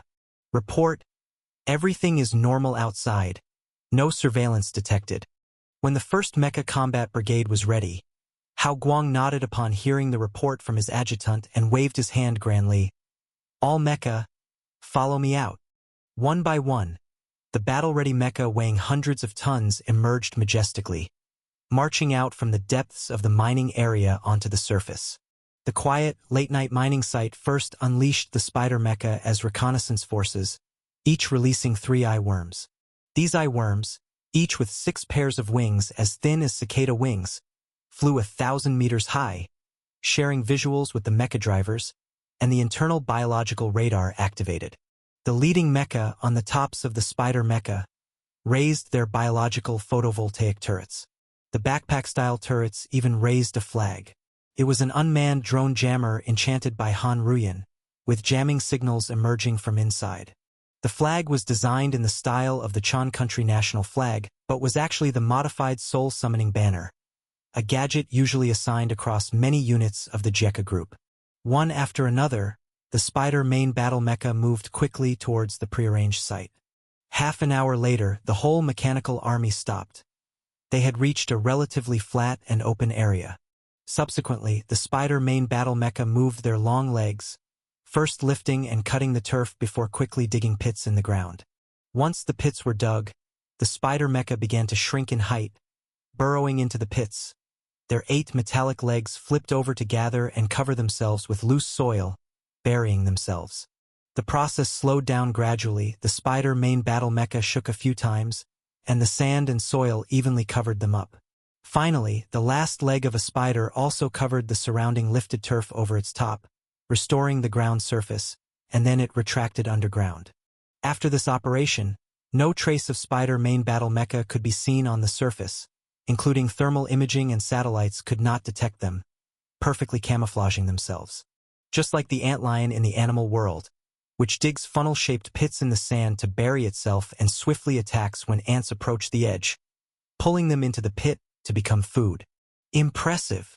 Miao Luan watched this scene. He hadn't expected the Spider main battle mecha to have such a tactic. We are the Spider main battle mecha after all. A spider weaves its web and waits for prey to come. Hao Guang turned towards Miao Luan, his face serious. Next, it's up to your steel camp to lure the prey into the trap. Leave it to me. Miao Luan nodded, and the 2 men shook hands. Hao Guang walked back to his own mecha, operating it to bury itself in the soil. Looking out over the plain, no one would suspect that in this place, 132 immense creatures were lying quietly in wait, ready to deliver a deadly strike when the prey arrived. Siamese City, Imperial Palace. Inside the Central Command Facility, a hub for overall wartime command and operations had been set up since the war began. Senior officers from the Army, Navy, Air Force, and various logistics departments could all be found here. The recently enthroned King Puping of Siam took a hands-on approach to the war and had been closely monitoring the progress since declaring war 2 days earlier. To facilitate ease of command, he had moved the central command inside the Imperial Palace. Your Majesty, the Jekka Group's steel camp has been deployed. Army Commander Bansong and Chief of General Staff Narong hurriedly reported the shocking news they had confirmed several times to King Puping. What? Puping stood up abruptly from his chair, his face a picture of shock. He had been very anxious these past few days. Although the fighting at the border was still in a deadlock, he was clearly aware that losing this war would spell a terrible fate for him, something he desperately wished to avoid: the disgrace of diminishing national sovereignty. Upon suddenly hearing the news about the true trump card of the Jekka Group, the Steel Camp, he was understandably tense. It's confirmed. Steel Camp attacked 3 of our military camps in Baby Prefecture last night, causing over 5,000 casualties, and they have been active nearby today. Relying on their formidable individual soldier strength, they are harassing our troops.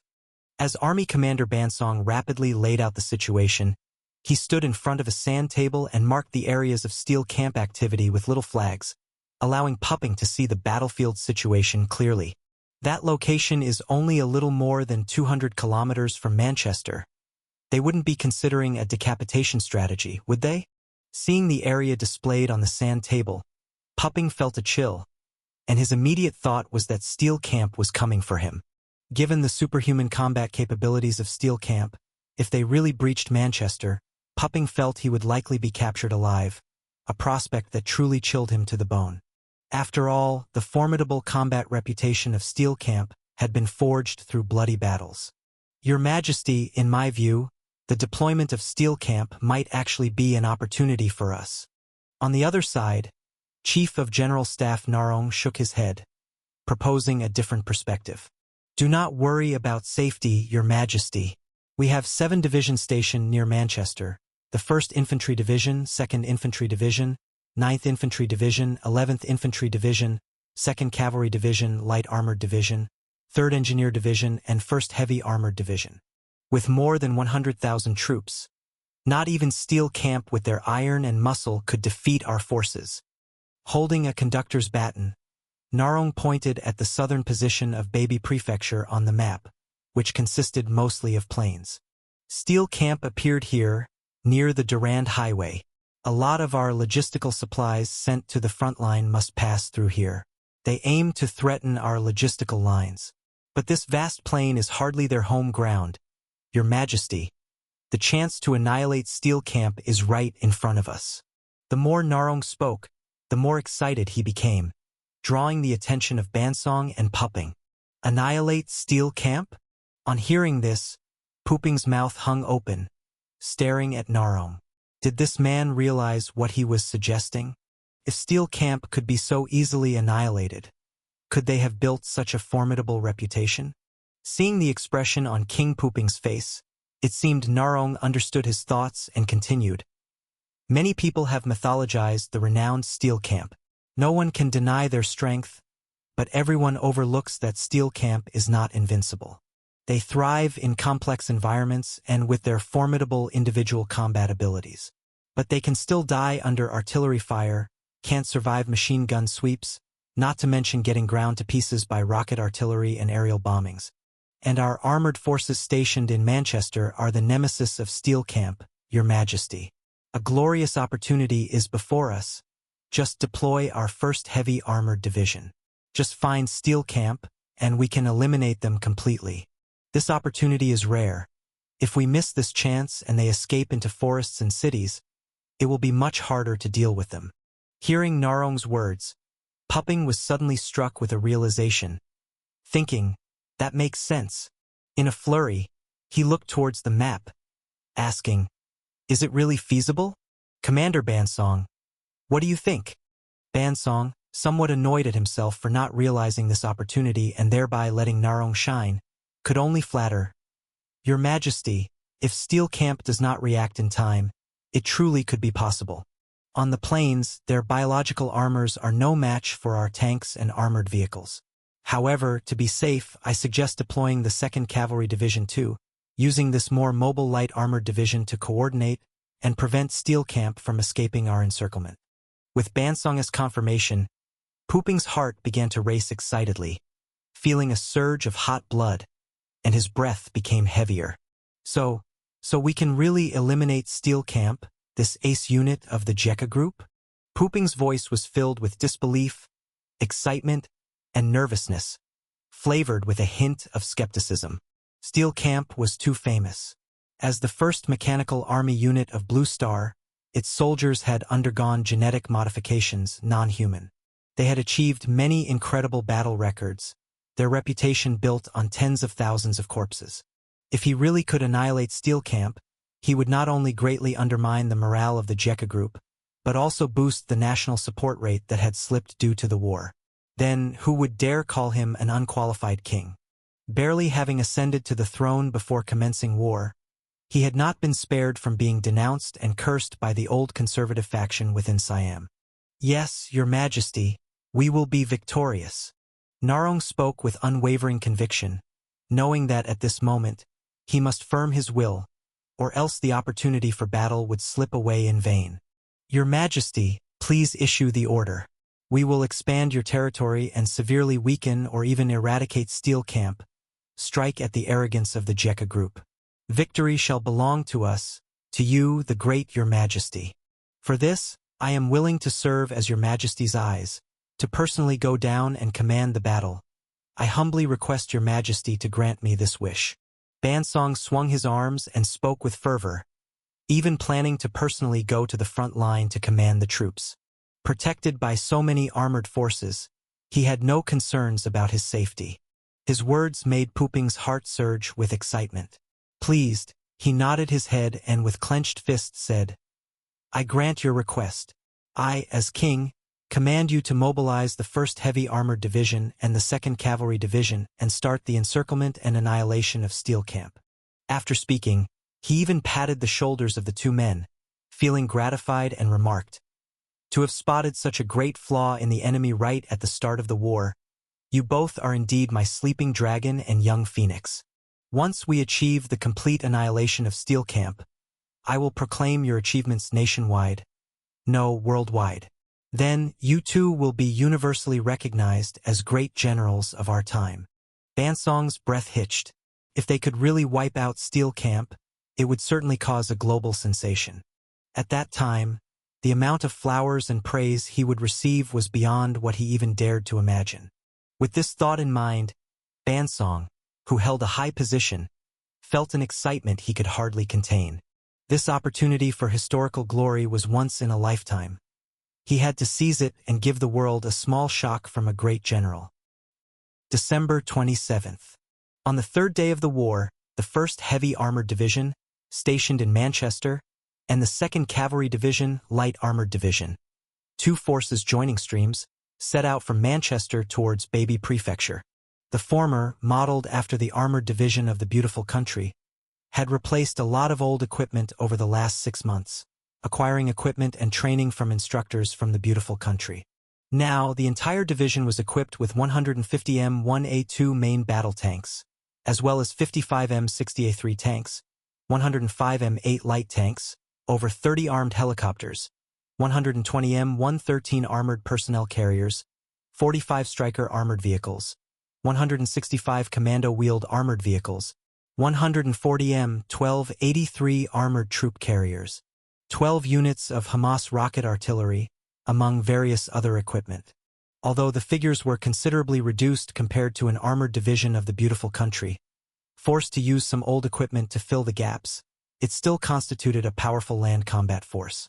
Especially the 150 M1A2 main battle tanks, among the most advanced tanks in the world, with a unit price around $10 million each.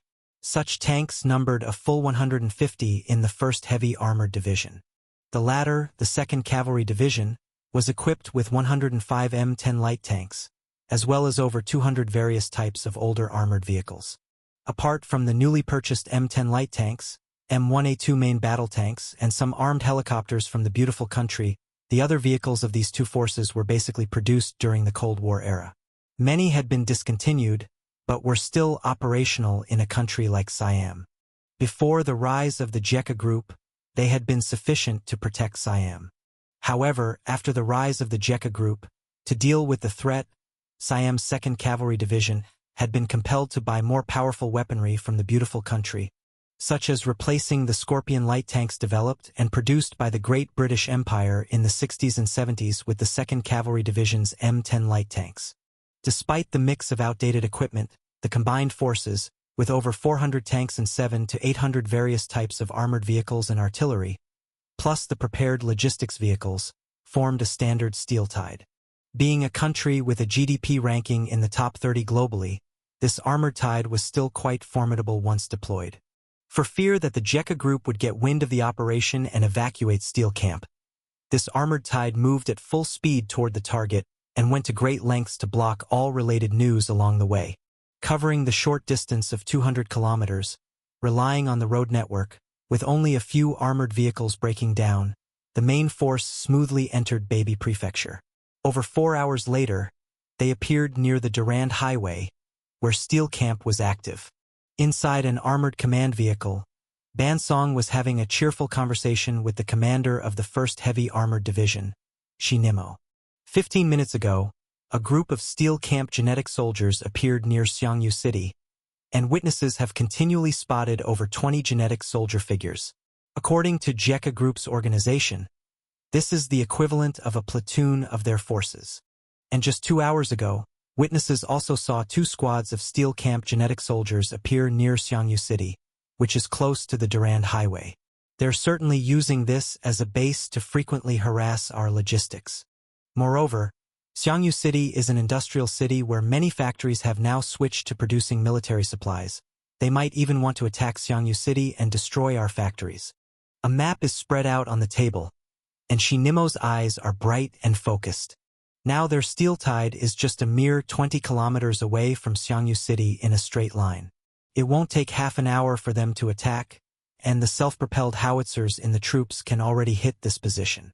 Previously, they hadn't sent out warplanes to bomb so as not to scare away the Steel Camp. Although the presence of the Steel Camp has been detected, they're not marching in dense formations but rather scattered around east side, west side. Alerting one would alarm the others. If they ran away and hid in the mountains and cities, it would truly be like releasing a tiger back into the wild. Plus, the Steel Camp is Jekka Group's prized asset. If we deploy warplanes, Jekka Group will definitely send their own immediately to protect and relocate personnel by helicopter. But for the 1st Heavy Armored Division and the 2nd Cavalry Division, such problems are not problems at all. Together, the 2 units make up 1,200 combat vehicles, dozens of helicopters in the sky, with total personnel reaching over 35,000. When this force deploys its fan-shaped encirclement, they can completely capture the Steel Camp. There's no way for them to escape. Let the first big defeat that Jekka Group experiences be delivered by me. Bansong's eyes are filled with uncontainable excitement, his heartbeat pounding like a drum, his blood raging as if in fierce flames, his entire being alight with fervor. He wants to make big news to annihilate Jekka Group's ace unit, the Steel Camp, in its entirety in Xiangyu City. Report: the rear has informed us that TZ-213, a large unmanned drone, has discovered the Steel Camp moving towards Red Maple Mountain. Inside the command vehicle, a staff officer receives the report from below. The high-altitude large unmanned reconnaissance aircraft, purchased from beautiful country, has detected the new movements of the Steel Camp. They're trying to escape. Transmit the orders. The entire army moves at full speed to encircle and annihilate the Steel Camp. Bansong immediately jumped up. Such a massive steel tide advancing would be very difficult to conceal completely.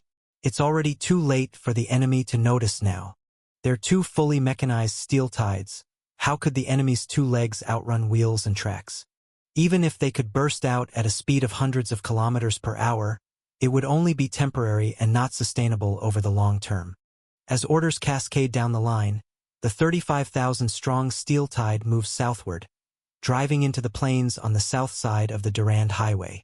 Steel tracks crush large swathes of shrubs, knock down small trees, and kick up vast patches of damp soil, forming a massive front line over 10 kilometers wide that sweeps forward relentlessly.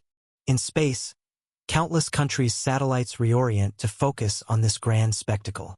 Countries with strong intelligence processing capability, by aggregating intelligence, have come to understand the causes and progresses of the incident. The steel camp is finished. Countries capable of satellite reconnaissance here have mostly arrived at the same conclusion. The flesh and blood of humans, even with the addition of biological armor, simply cannot contend with such an overwhelming number of steel tides. Southern Plain, when a steel torrent shook the earth. Beneath the ground, feeling the tremors, constructs of steel and flesh had awoken from their dormant state. Spider main battle mecha, model number 180, its meat tumors actively wriggling, awakened from its standby mode. Hao Guyu, the pilot of this spider mecha, took a deep breath as his neural sensors connected with the mecha's biological radar. This biological radar specialized in acoustic detection, infrared radiation, and electromagnetic pulse detection, capabilities that also existed in the natural world. The sonar of bats provided inspiration for radar development, and serpents used infrared radiation to track and capture prey, like the famously known rattlesnake missile. Its initial design was inspired by the desert rattlesnake of California in Beautiful Country. The sensor nerves on the duck-billed platypus's elongated, flat bill could detect electrical pulses emitted by prey in murky waters. The sensing capabilities of Tianyuan Biological's poisonous insects were even stronger. After modifications, the biological radar became the eyes and ears of the spider main battle mecha. Through the sensory perception of the biological radar, Hao Guyu already knew what kind of enemy he was facing, a massive armored torrent. There was no fear in his eyes, only boiling blood. Hao Guyu did not act immediately but allowed the enemy to come closer and closer. As per the prearranged action plan, the 1st Mecha Combat Brigade would corral the prey into an encirclement and then commence free hunting. In front of the steel torrent, tracks crushed the earth. A multitude of tanks and armored vehicles made the ground shake. Pebbles jumped, and the mechanical roar drew closer and closer. Behind them, 36 self-propelled howitzers with 155 mm caliber slowly stopped. The gunners, following coordinates reported by unmanned reconnaissance drones, started adjusting their guns, preparing to fire at the fleeing steel camp genetic soldiers. 24 rocket artillery vehicles also stopped. Towering rocket mouths aimed forward, large rockets peeked out, ready for a rocket barrage on the steel camp soldiers. The massive steel torrent seemed capable of crushing all enemies before it, instilling fear in anyone who saw it, likely sending shivers down their spine. Yet unknown to them, as the steel torrent prepared to strike at the steel camp, they too had entered the optimal hunting range of the spider main battle mecha. Leading the armored torrent were the faster armored reconnaissance vehicles. Following these reconnaissance vehicles were various models of main battle tanks. One of these M1A2 main battle tanks had a commander, Black Bowie, who popped half his body out of the tank's hatch, faced the oncoming wind, and could not help but remark, "Who would have thought that, in modern warfare, we'd still see such a massive deployment of armored forces? Feels like fighting a World War II scale war with modern technology." Black was a lieutenant sergeant of Beautiful Country, serving in the 1st Cavalry Division. This was a unit with distinguished service, having participated in the Pacific War, the Annan War, the Gulf War, and the Iraq War, among others. Aside from purchasing arms, Siam also hired numerous instructors from Beautiful Country. Through Beautiful Country's military higher-ups, they brought over many sergeants from the 1st Cavalry Division at high costs. That's how Black came to Siam, to train the armored soldiers of Siam, whom he considered to have low combat skills. When the war between Siam and Chan Country started, he initially wanted to stay out of it, but he couldn't refuse the hefty sum Siam offered, so he continued to serve and fight in Siam's heavy armored division. "Ha-ha! Black, keep crawling slowly behind with your slow turtle. Once you catch up, you can kiss my ass." Laughter came from the side, as a Stryker armored vehicle dashed forward.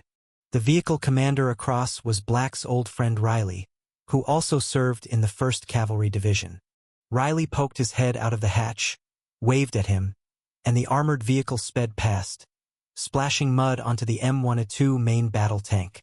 This type of 8x8 wheeled armored vehicle, measuring 6.98 meters long and 2.64 meters tall, and weighing several tons, could reach highway speeds of over 100 kilometers per hour, much faster than a tank. Idiot.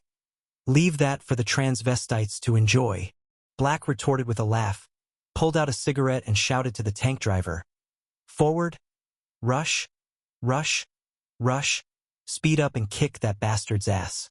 As he spoke, Black took out a lighter, cupped one hand to shield it from the wind, and pressed down on the lighter. Boom! Suddenly, a loud bang sounded from up front, and a commando armored vehicle flipped over. Damn it!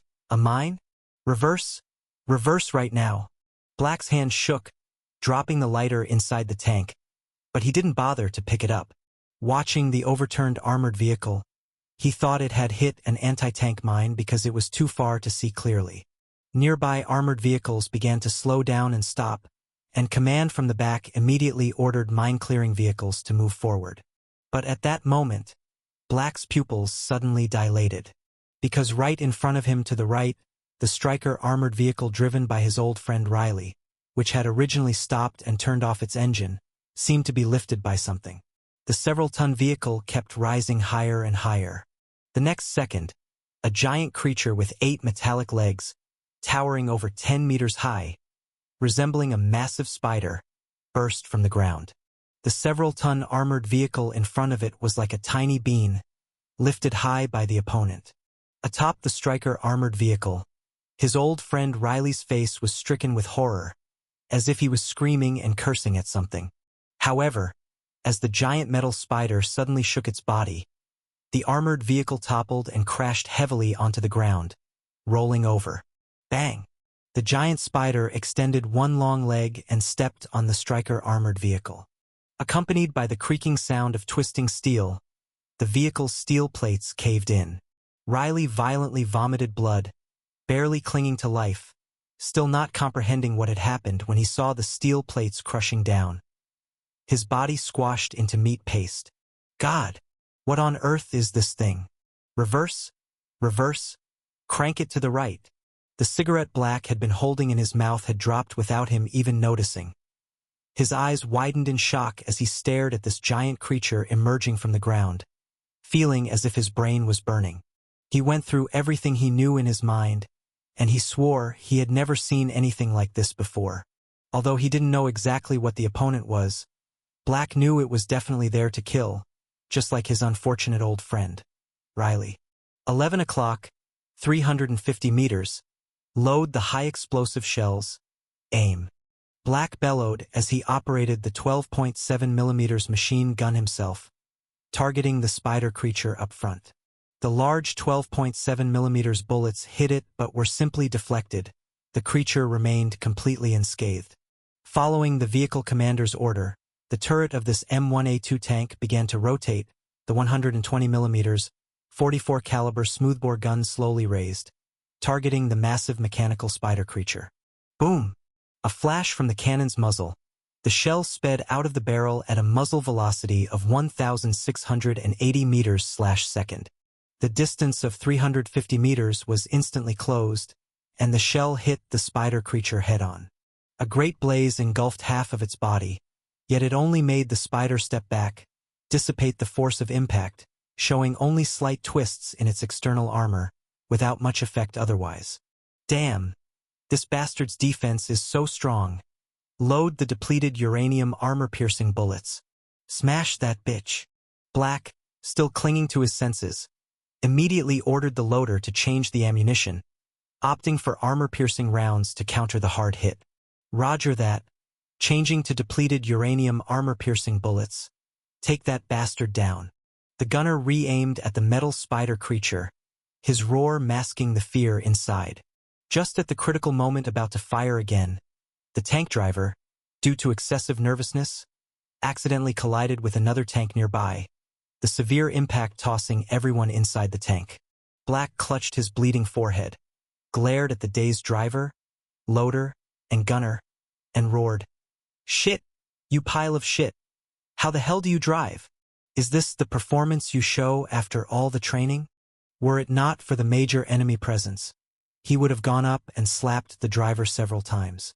What a spectacle! Inside the monster seen by the Siamese army, Hao Guyu, piloting the Spider main battle mecha A-180, crushed an armored vehicle while looking at the plains filled with countless tanks and armored vehicles scattered around, with black smoke obscuring half of the sky, a rolling torrent of steel ready to crush the earth in front of it. At that moment, the Siamese army, recovering from their initial shock, began to direct all kinds of firepower towards him. Some machine guns and cannons were outright ignored by the Spider main battle mecha, as Hao Guyu's mouth curled into a chilling smile. Surveying the numerous armored vehicles around, the Spider mecha's 420mm machine guns on its back opened fire, drawing lines of fire mixed with tracers, instantly piercing through several nearby armored vehicles. Such vehicles, mostly only resistant to 7.62mm and 12.7mm bullets, stood no chance against the 20mm cannons. Whiz, whiz, whiz, whiz, whiz. One M1283 armored personnel carrier got raked by the machine gun fire. Its armor ripped open, leaving huge gaping holes, like a sieve leaking water, except what was leaking was blood. The soldiers inside, like leaves swept by an autumn breeze, underwent the cruel baptism of the 20mm cannon. Shattered and torn, their limbs scattered, none survived. Get out fast. If you don't want to die, hurry up and get out. Within a few hundred meters, those seeing the horrifying armored personnel carriers immediately opened the rear hatch, urging the infantry inside to disembark. Masses of soldiers ran awkwardly from the vehicles, some aimed shoulder-fired anti-tank missiles at the Spider main battle mecha, not even having the chance to pull the trigger before swathes of 12.7mm heavy machine gun bullets swept across, cutting them in half at the waist. "I'll blast you, son of a bitch." A Siam soldier carrying a rocket launched it at the Spider main battle mecha. It merely twisted the outer armor a bit, with the metal jets being neutralized by the meat tumors inside. Without a chance to reload another round, a sweep of 12.7mm bullets went through. The brave Siam soldier's head was blown off instantly. His headless body staggered a few times before collapsing to the ground. The Spider main battle mecha's 8 12.7mm heavy machine guns at its legs fired, sending bullets in all directions like a torrential downpour. The infantry who thought they might escape the onslaught were instantly swept by the bullet rain. An M60A3 tank maneuvered to the rear of the Spider main battle mecha, attempting a sneak attack from behind, since military vehicle designs suggest that the rear armor is generally the weakest. However, the firepower merely fractured the external casing of the alloy armor on the Spider main battle mecha. The internal meat tumors blocked the shock waves, bleeding profusely but utterly unhampered in combat. He's actually bleeding. Is this a machine or a creature? Monster, it's a monster. So what if it's a monster? If it bleeds, we can kill it.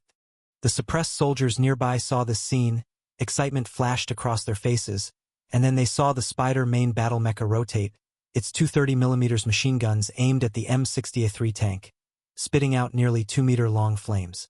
One by one, the beer bottle-sized armor-piercing incendiary bullets poured down, boring directly into the top of the tank, killing all the crew inside and turning them into an assortment of mutilated corpses, with the tank becoming their iron coffin. The top armor of the tank is particularly weak, and the top-down strafing from helicopters and ground attack aircraft has always been the tank's weak point. And the Spider main battle mecha, being several meters tall, can pour down fire at a steep angle onto the tank, becoming an actual can opener for tanks. "Boss, we can fire now." Inside the regrouped M1A2 tank, Black heard the gunner's voice and shouted, "What are you waiting for then? Blast this monster to smithereens." The depleted uranium armor-piercing bullet entered the barrel, roaring out at 5 times the speed of sound. This type of armor-piercing bullet can penetrate 750 millimeters of vertical homogeneous steel armor at a distance of 2 kilometers. But when it hit the metallic spider creature, the armor-piercing bullet penetrated the outer armor only to be stopped layer by the meat tumors. Watching many pieces of rotten flesh being blown away, but immediately, an incessant stream of blood and mycelium seeped out, autonomously repairing the flesh. Seeing this, Black felt a hint of despair in his heart. What on earth would it take to defeat such a behemoth? Mech body meat tumor damage 8%. Undergoing repairs. Current cultivation energy reserve 94%. Inside the spider mecha, Hao Guyu saw the data on the screen and located the enemy that had attacked him, an M1A2 tank. I have to say, those armor-piercing bullets do pack some punch, but they better not ruin my precious mecha. They told me to test the spider mecha's combat defense capabilities, so this data should be enough, right? Muttering to himself, Hao Guyu's bloodthirsty smile surfaced. In an instant, the entire mecha went full firepower. 8 heavy machine guns, for 20mm and two 30mm caliber machine guns turned the Spider main battle mecha into a land warfare firepower fortress capable of delivering terrifying fire from all directions without any blind spots. One by one, armored vehicles and tanks were destroyed and shot through, soldiers were ripped apart, leaving no body intact. With super high neurological reactions and enhanced five senses, along with the assistance of the biological radar, and the 3 eye worms he had released, the battlefield was completely transparent to Hao Guyu. His abilities were fully realized on the spider mecha, controlling over a dozen weapons at once, a feat impossible for humans made easy for him. Another armor-piercing bullet was shot at him. But before the enemy's shell had even left the barrel, Hao Guyu had already caused the spider battle armor to leap. It was hard to imagine that a main battle mecha weighing hundreds of tons could be so incredibly agile. The landing spider main battle mecha smashed into an armored vehicle, its metal legs piercing straight through the vehicle, steel fragments flying inside, turning its crew into bloody gourds. Whoosh! Whoosh! As Hao Guyu was slaughtering and feeling elated, a buzzing came from the sky. A dense barrage of rocket fire fell, launched from the rocket pod of an Apache armed helicopter, 70mm rockets. Also incoming were anti-tank missiles it had launched. Trouble! Hao Guyu maneuvered the spider mecha to evade, but several missiles still hit the mecha. The spider mecha might be agile compared to those cumbersome vehicles, but against the high-speed, top-down Apache armed helicopter, the mecha's speed was not up to par. A barrage of rockets left the mecha's body armor pitted and charred. The beautiful paint job turned charred and one of the metal spider legs even broke off, slowly recovering, causing Hao Guyu heartache. Although the spider main battle mecha had excellent protection, it was not indestructible and couldn't keep being bombarded like this. Dare to damage my mecha! Hao Guyu's eyes were fierce as the spider mecha quickly ran towards the Apache armed helicopter. The various rockets and 30mm machine gun fire pursuit, biting at the spider mecha.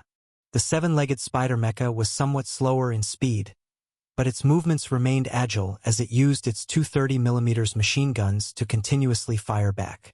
This caliber of machine gun, even the Apache armed helicopter couldn't withstand being continuously hit, and it immediately began to maneuver intensely. But what Hao Guyu was waiting for was this moment. Seizing the opportunity when the Apache armed helicopter's side flight created a blind spot in its vision. The mouth of the spider mecha opened, and a web of spider silk instantly spat out. Upon contact with the air, the web expanded, turning into a huge sticky net, enveloping thousands of square meters with ultra-high stickiness and toughness. The main combat airspace of armed helicopters is below 1 kilometer, and that particular Apache armed helicopter had never expected such an attack, being within the effective range of the spider silk. When the propellers got stuck to the spider web, the helicopter, losing its lift, abruptly fell from the sky, crashing into a twisted wreck. The hunt begins. Watching the fallen Apache armed helicopter, Hao Guyu laughed loudly. As if in response to him, across the plains, mounds of earth rose up, and one after another, spider main battle mechas emerged from the ground, appearing on the battlefield. Across the entire plain, in an instant, more than 100 spider mecha appeared. They burst into the midst of the iron torrent. So it was you who hit me the hardest just now, wasn't it? Have a taste of this, he said. Hao Guyu twisted his neck, piloting the spider mecha, and locked onto his hunting target, an M1A2 main battle tank. Let the second row follow me. We'll contain them here while they look for an opportunity to fire. Aim at the enemy's damaged armor. "I refuse to believe the enemy is immortal," he said. Black was commanding the battle, but the sudden appearance of spider mechas like bamboo shoots after rain made his heart skip a beat. "Boss, let's run for it," said the tank crew, gripped by fear and wishing to flee. "Retreat! Retreat!" Black uttered without hesitation. He was here for the money, not to shed blood for Siam. Seeing such a number of spider main battle mecha appear, he had no more desire to fight. The M1A2 main battle tank he rode and turned hastily, but before the turn was complete, a huge shadow loomed ahead. That metal spider monster they had just been attacking appeared before them, its black cannon barrel aimed squarely at them. That is, as he recognized the barrel as a 203mm cannon. A tremendous fear enveloped Black. He shouted the last 4 words. "God save us!" Boom! The 203mm shell, weighing hundreds of kilograms, struck the tank, causing a massive explosion and sending Black to meet his god. The dozens of tons of M1A2 main battle tank disintegrated under the cannon fire, with the turret flying 20-some meters into the air, as if saluting the spider mecha. 2 nearby armored vehicles, too close to the blast, were overturned, their wheels spinning in the air like battered women, pitiful to behold. The sight of this left the Siamese soldiers pale with fright, stunned by the overwhelming power. The cannon's muzzle was still smoking when inside the spider mecha, Hao Guyu shouted with glee, "Awesome!" While proclaiming his thrill, Hao Guyu was even more ruthless in his killing, continuously using his machine gun to shoot down any enemies in sight, while rapidly moving around. With 8 metallic legs, a light leap could send it dashing across the battlefield like the wind. When encountering ditches and obstacles, those long legs could easily stride over them, as if walking on flat ground. Even as it ran, the spider mecha's firepower never ceased. Tanks had their tops blown off, armored vehicles were pierced by the machine gun, and soldiers had their limbs torn apart by heavy machine gun fire. 30 seconds later, the 203mm cannon, having been reloaded, was once again aimed by Hao Guyu at a distant target. The one drawback of the 203mm cannon was its slow loading speed, only managing 2 rounds per minute. When the cannon barrel was raised high and a loud sound erupted, a 125 kilograms high-explosive bomb shot out. The shell, fired at a velocity of almost a kilometer per second, took 25 seconds to travel before landing in a Siam self-propelled howitzer position 18 kilometers away. The explosive inside the high-explosive bomb detonated instantly, blooming like an evil red peony, leaving a crater 8 or 9 meters in diameter. Nearby gunners were directly killed or torn apart, while soldiers farther away were blown into the air, turning into flying men, their dismembered bodies scattered around, some landing as far as 70 or 80 meters away. The 203mm cannon was originally used on battleships, typically as the main gun on heavy cruisers. Now used against ground targets with a firing range of up to 30 kilometers, the effect was unexpectedly exceptional. Also firing were the other spider main battle mecha. 132 Spider Mecha raised their 203mm heavy cannons high, firing shells toward the Siam artillery positions behind the Iron Flood. It wasn't that they feared these guns. Even if the artillery was powerful with the agility of the Spider Mecha, it was hard for the indirect fire to hit them. The 1st Mecha Brigade was mainly concerned about the artillery barraging the steel camp, as the biological armors could not withstand such firepower. The Siam 1st Heavy Armored Division and the 2nd Cavalry Division had many guns, and at that moment those self-propelled howitzers and rocket artillery were in big trouble, encountering a barrage from over 100 203mm heavy cannons, akin to a full barrage from more than a dozen heavy cruisers, an assault even battleships couldn't withstand, flattening the upper decks, let alone the gunners. One by one, self-propelled guns and rocket artillery were blasted into scattered parts, with the few surviving gunners crying for their fathers and mothers. They had never seen such ruthless enemies. Few countries now employed 203mm artillery, and to be unexpectedly bombarded so terrifyingly, with such density, was inhuman. Even with long-distance artillery's significant deviation, the power and density compensated for all shortcomings. And the entire battlefield, together with the roar of the 203mm heavy cannons, was like a great hammer striking the death knell of the Iron Flood troops, while also shocking those around the world who were observing through satellites. The Spider main battle mecha that suddenly emerged from beneath the planes left every military person who saw them dumbfounded and their scalps tingling. Satellite surveillance wasn't clear enough, but that unparalleled destructiveness exceeded their imagination and understanding. This novel kind of combat vehicle, much like their emergence, was elusive, shocking the world. The battlefield situation underwent a drastic reversal due to the appearance of the Spider main battle mecha.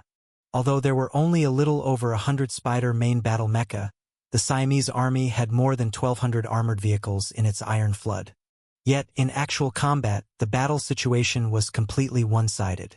Those cumbersome main battle tanks were at a loss against the agility and formidable defensive capabilities of the Spider mecha. A 120mm smoothbore cannon might require over 20 consecutive hits to possibly incapacitate and destroy a single Spider main battle mecha. However, the Spider main battle mecha were highly agile, making it difficult for the tanks to achieve precise and successful hits. Despite the Spider mecha's combat full weight of 100 tons, its 8 long legs endowed it with an off-road speed of 80 kilometers per hour.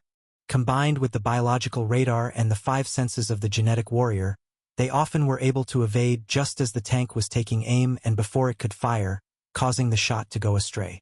Often, the tanks wouldn't get a second chance to shoot, as the Spider main battle mecha would immediately opt to use its 203mm main gun to blast them into pieces or employ a 30mm armor-piercing incendiary bullet to pry open the tank's hatch, turning it into a fire-spewing, smoking steel coffin. Besides tanks, other armored vehicles and infantry posed even less of a threat to the Spider main battle mecha. The multitude of machine guns and cannons surrounding the Spider mecha made it seem like a lumbering, fire-breathing monster. A storm of bullets continuously fired, riddling the armored vehicles with holes and shattering the bodies of the soldiers. For the Spider mecha, armored vehicles were delectably vulnerable prey, and the anti-armor weapons carried by infantry, such as single-soldier anti-tank missiles, rocket launchers, and small drones. Small drones were directly blocked by the Spider mecha and couldn't even approach it. Han Ruyan's enchantment on the anti-drone jammer turned this favorite of the battlefield into a joke. As for single-soldier anti-tank missiles, their deployment took too long. Elite infantry needed about 20 to 30 seconds to set up and be ready to fire, enough time for a Spider mecha to kill several times over. Rocket launchers were flexible but had a short range, making them very effective against tanks. Because tanks have large blind spots in their field of vision, are slow to move, and suffer from firepower limitations, infantry can utilize these blind spots to close in on tanks. If they attack from behind or the side, even if the tank notices the infantry, it is unable to quickly turn its hull and turret. But the Spider mecha had no such concerns, with fire points covering its whole body, leaving no blind spots in its firepower output.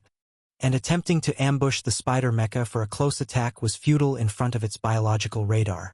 Most soldiers, along with their cover, would be torn apart by the machine gun before the mecha even drew near.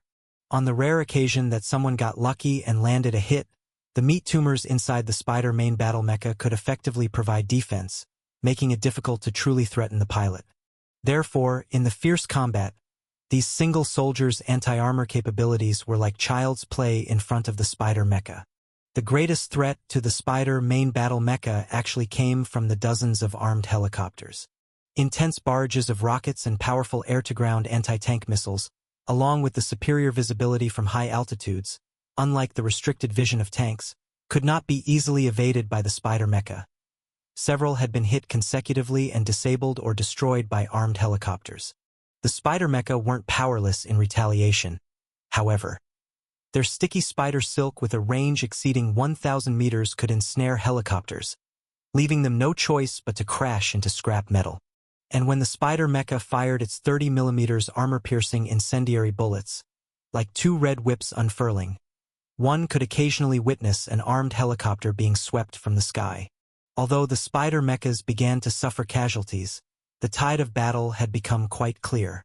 Watching the gigantic armored flood, with as many as 35,000 soldiers, being overwhelmed by a little over 100 Spider main battle mecha was a sight to behold. The battlefield was littered with burning war vehicles, crashed armed helicopters, human soldiers' dismembered limbs, and those trembling, on the verge of collapse, hiding behind cover. Spider main battle mecha completely dominated the battlefield. Wherever they appeared, all ground vehicles were either fleeing or destroyed. The soldiers' rifles became mere sticks for kindling, their only purpose to deplete the spider mecha's ammunition before dying tragic deaths, turning into cold corpses, their blood nourishing the grass on the plains. Surrender, we are willing to surrender. A group of Siam soldiers raised their hands high. Managing to hold out until now was already more than most of the Siamese army could say. But still, they couldn't withstand the slaughter of the spider mecha any longer, their morale nearing collapse. Surrender! Inside Mecha A-180, Hao Guyu looked down at the surrendering Siam soldiers below him. They had thrown away all their weapons and knelt on the ground with their hands raised high, just to have a chance to survive. Brigade Commander, what should we do with the soldiers who surrender? Hao Guyu contacted the commander of the 1st Mecha Combat Brigade through the radio, his father, calling him by his official title in times of war. There are no prisoners in this battle. We do not have the capacity to take prisoners with us as we leave. The commander Hao Guang's voice came through, issuing this cruel order impassively. They were within Siam, where the enemy could deploy combat aircraft at any moment. Carrying prisoners would compromise their mecha's mobility, equivalent to courting death. Mercy to the enemy equated to cruelty to oneself.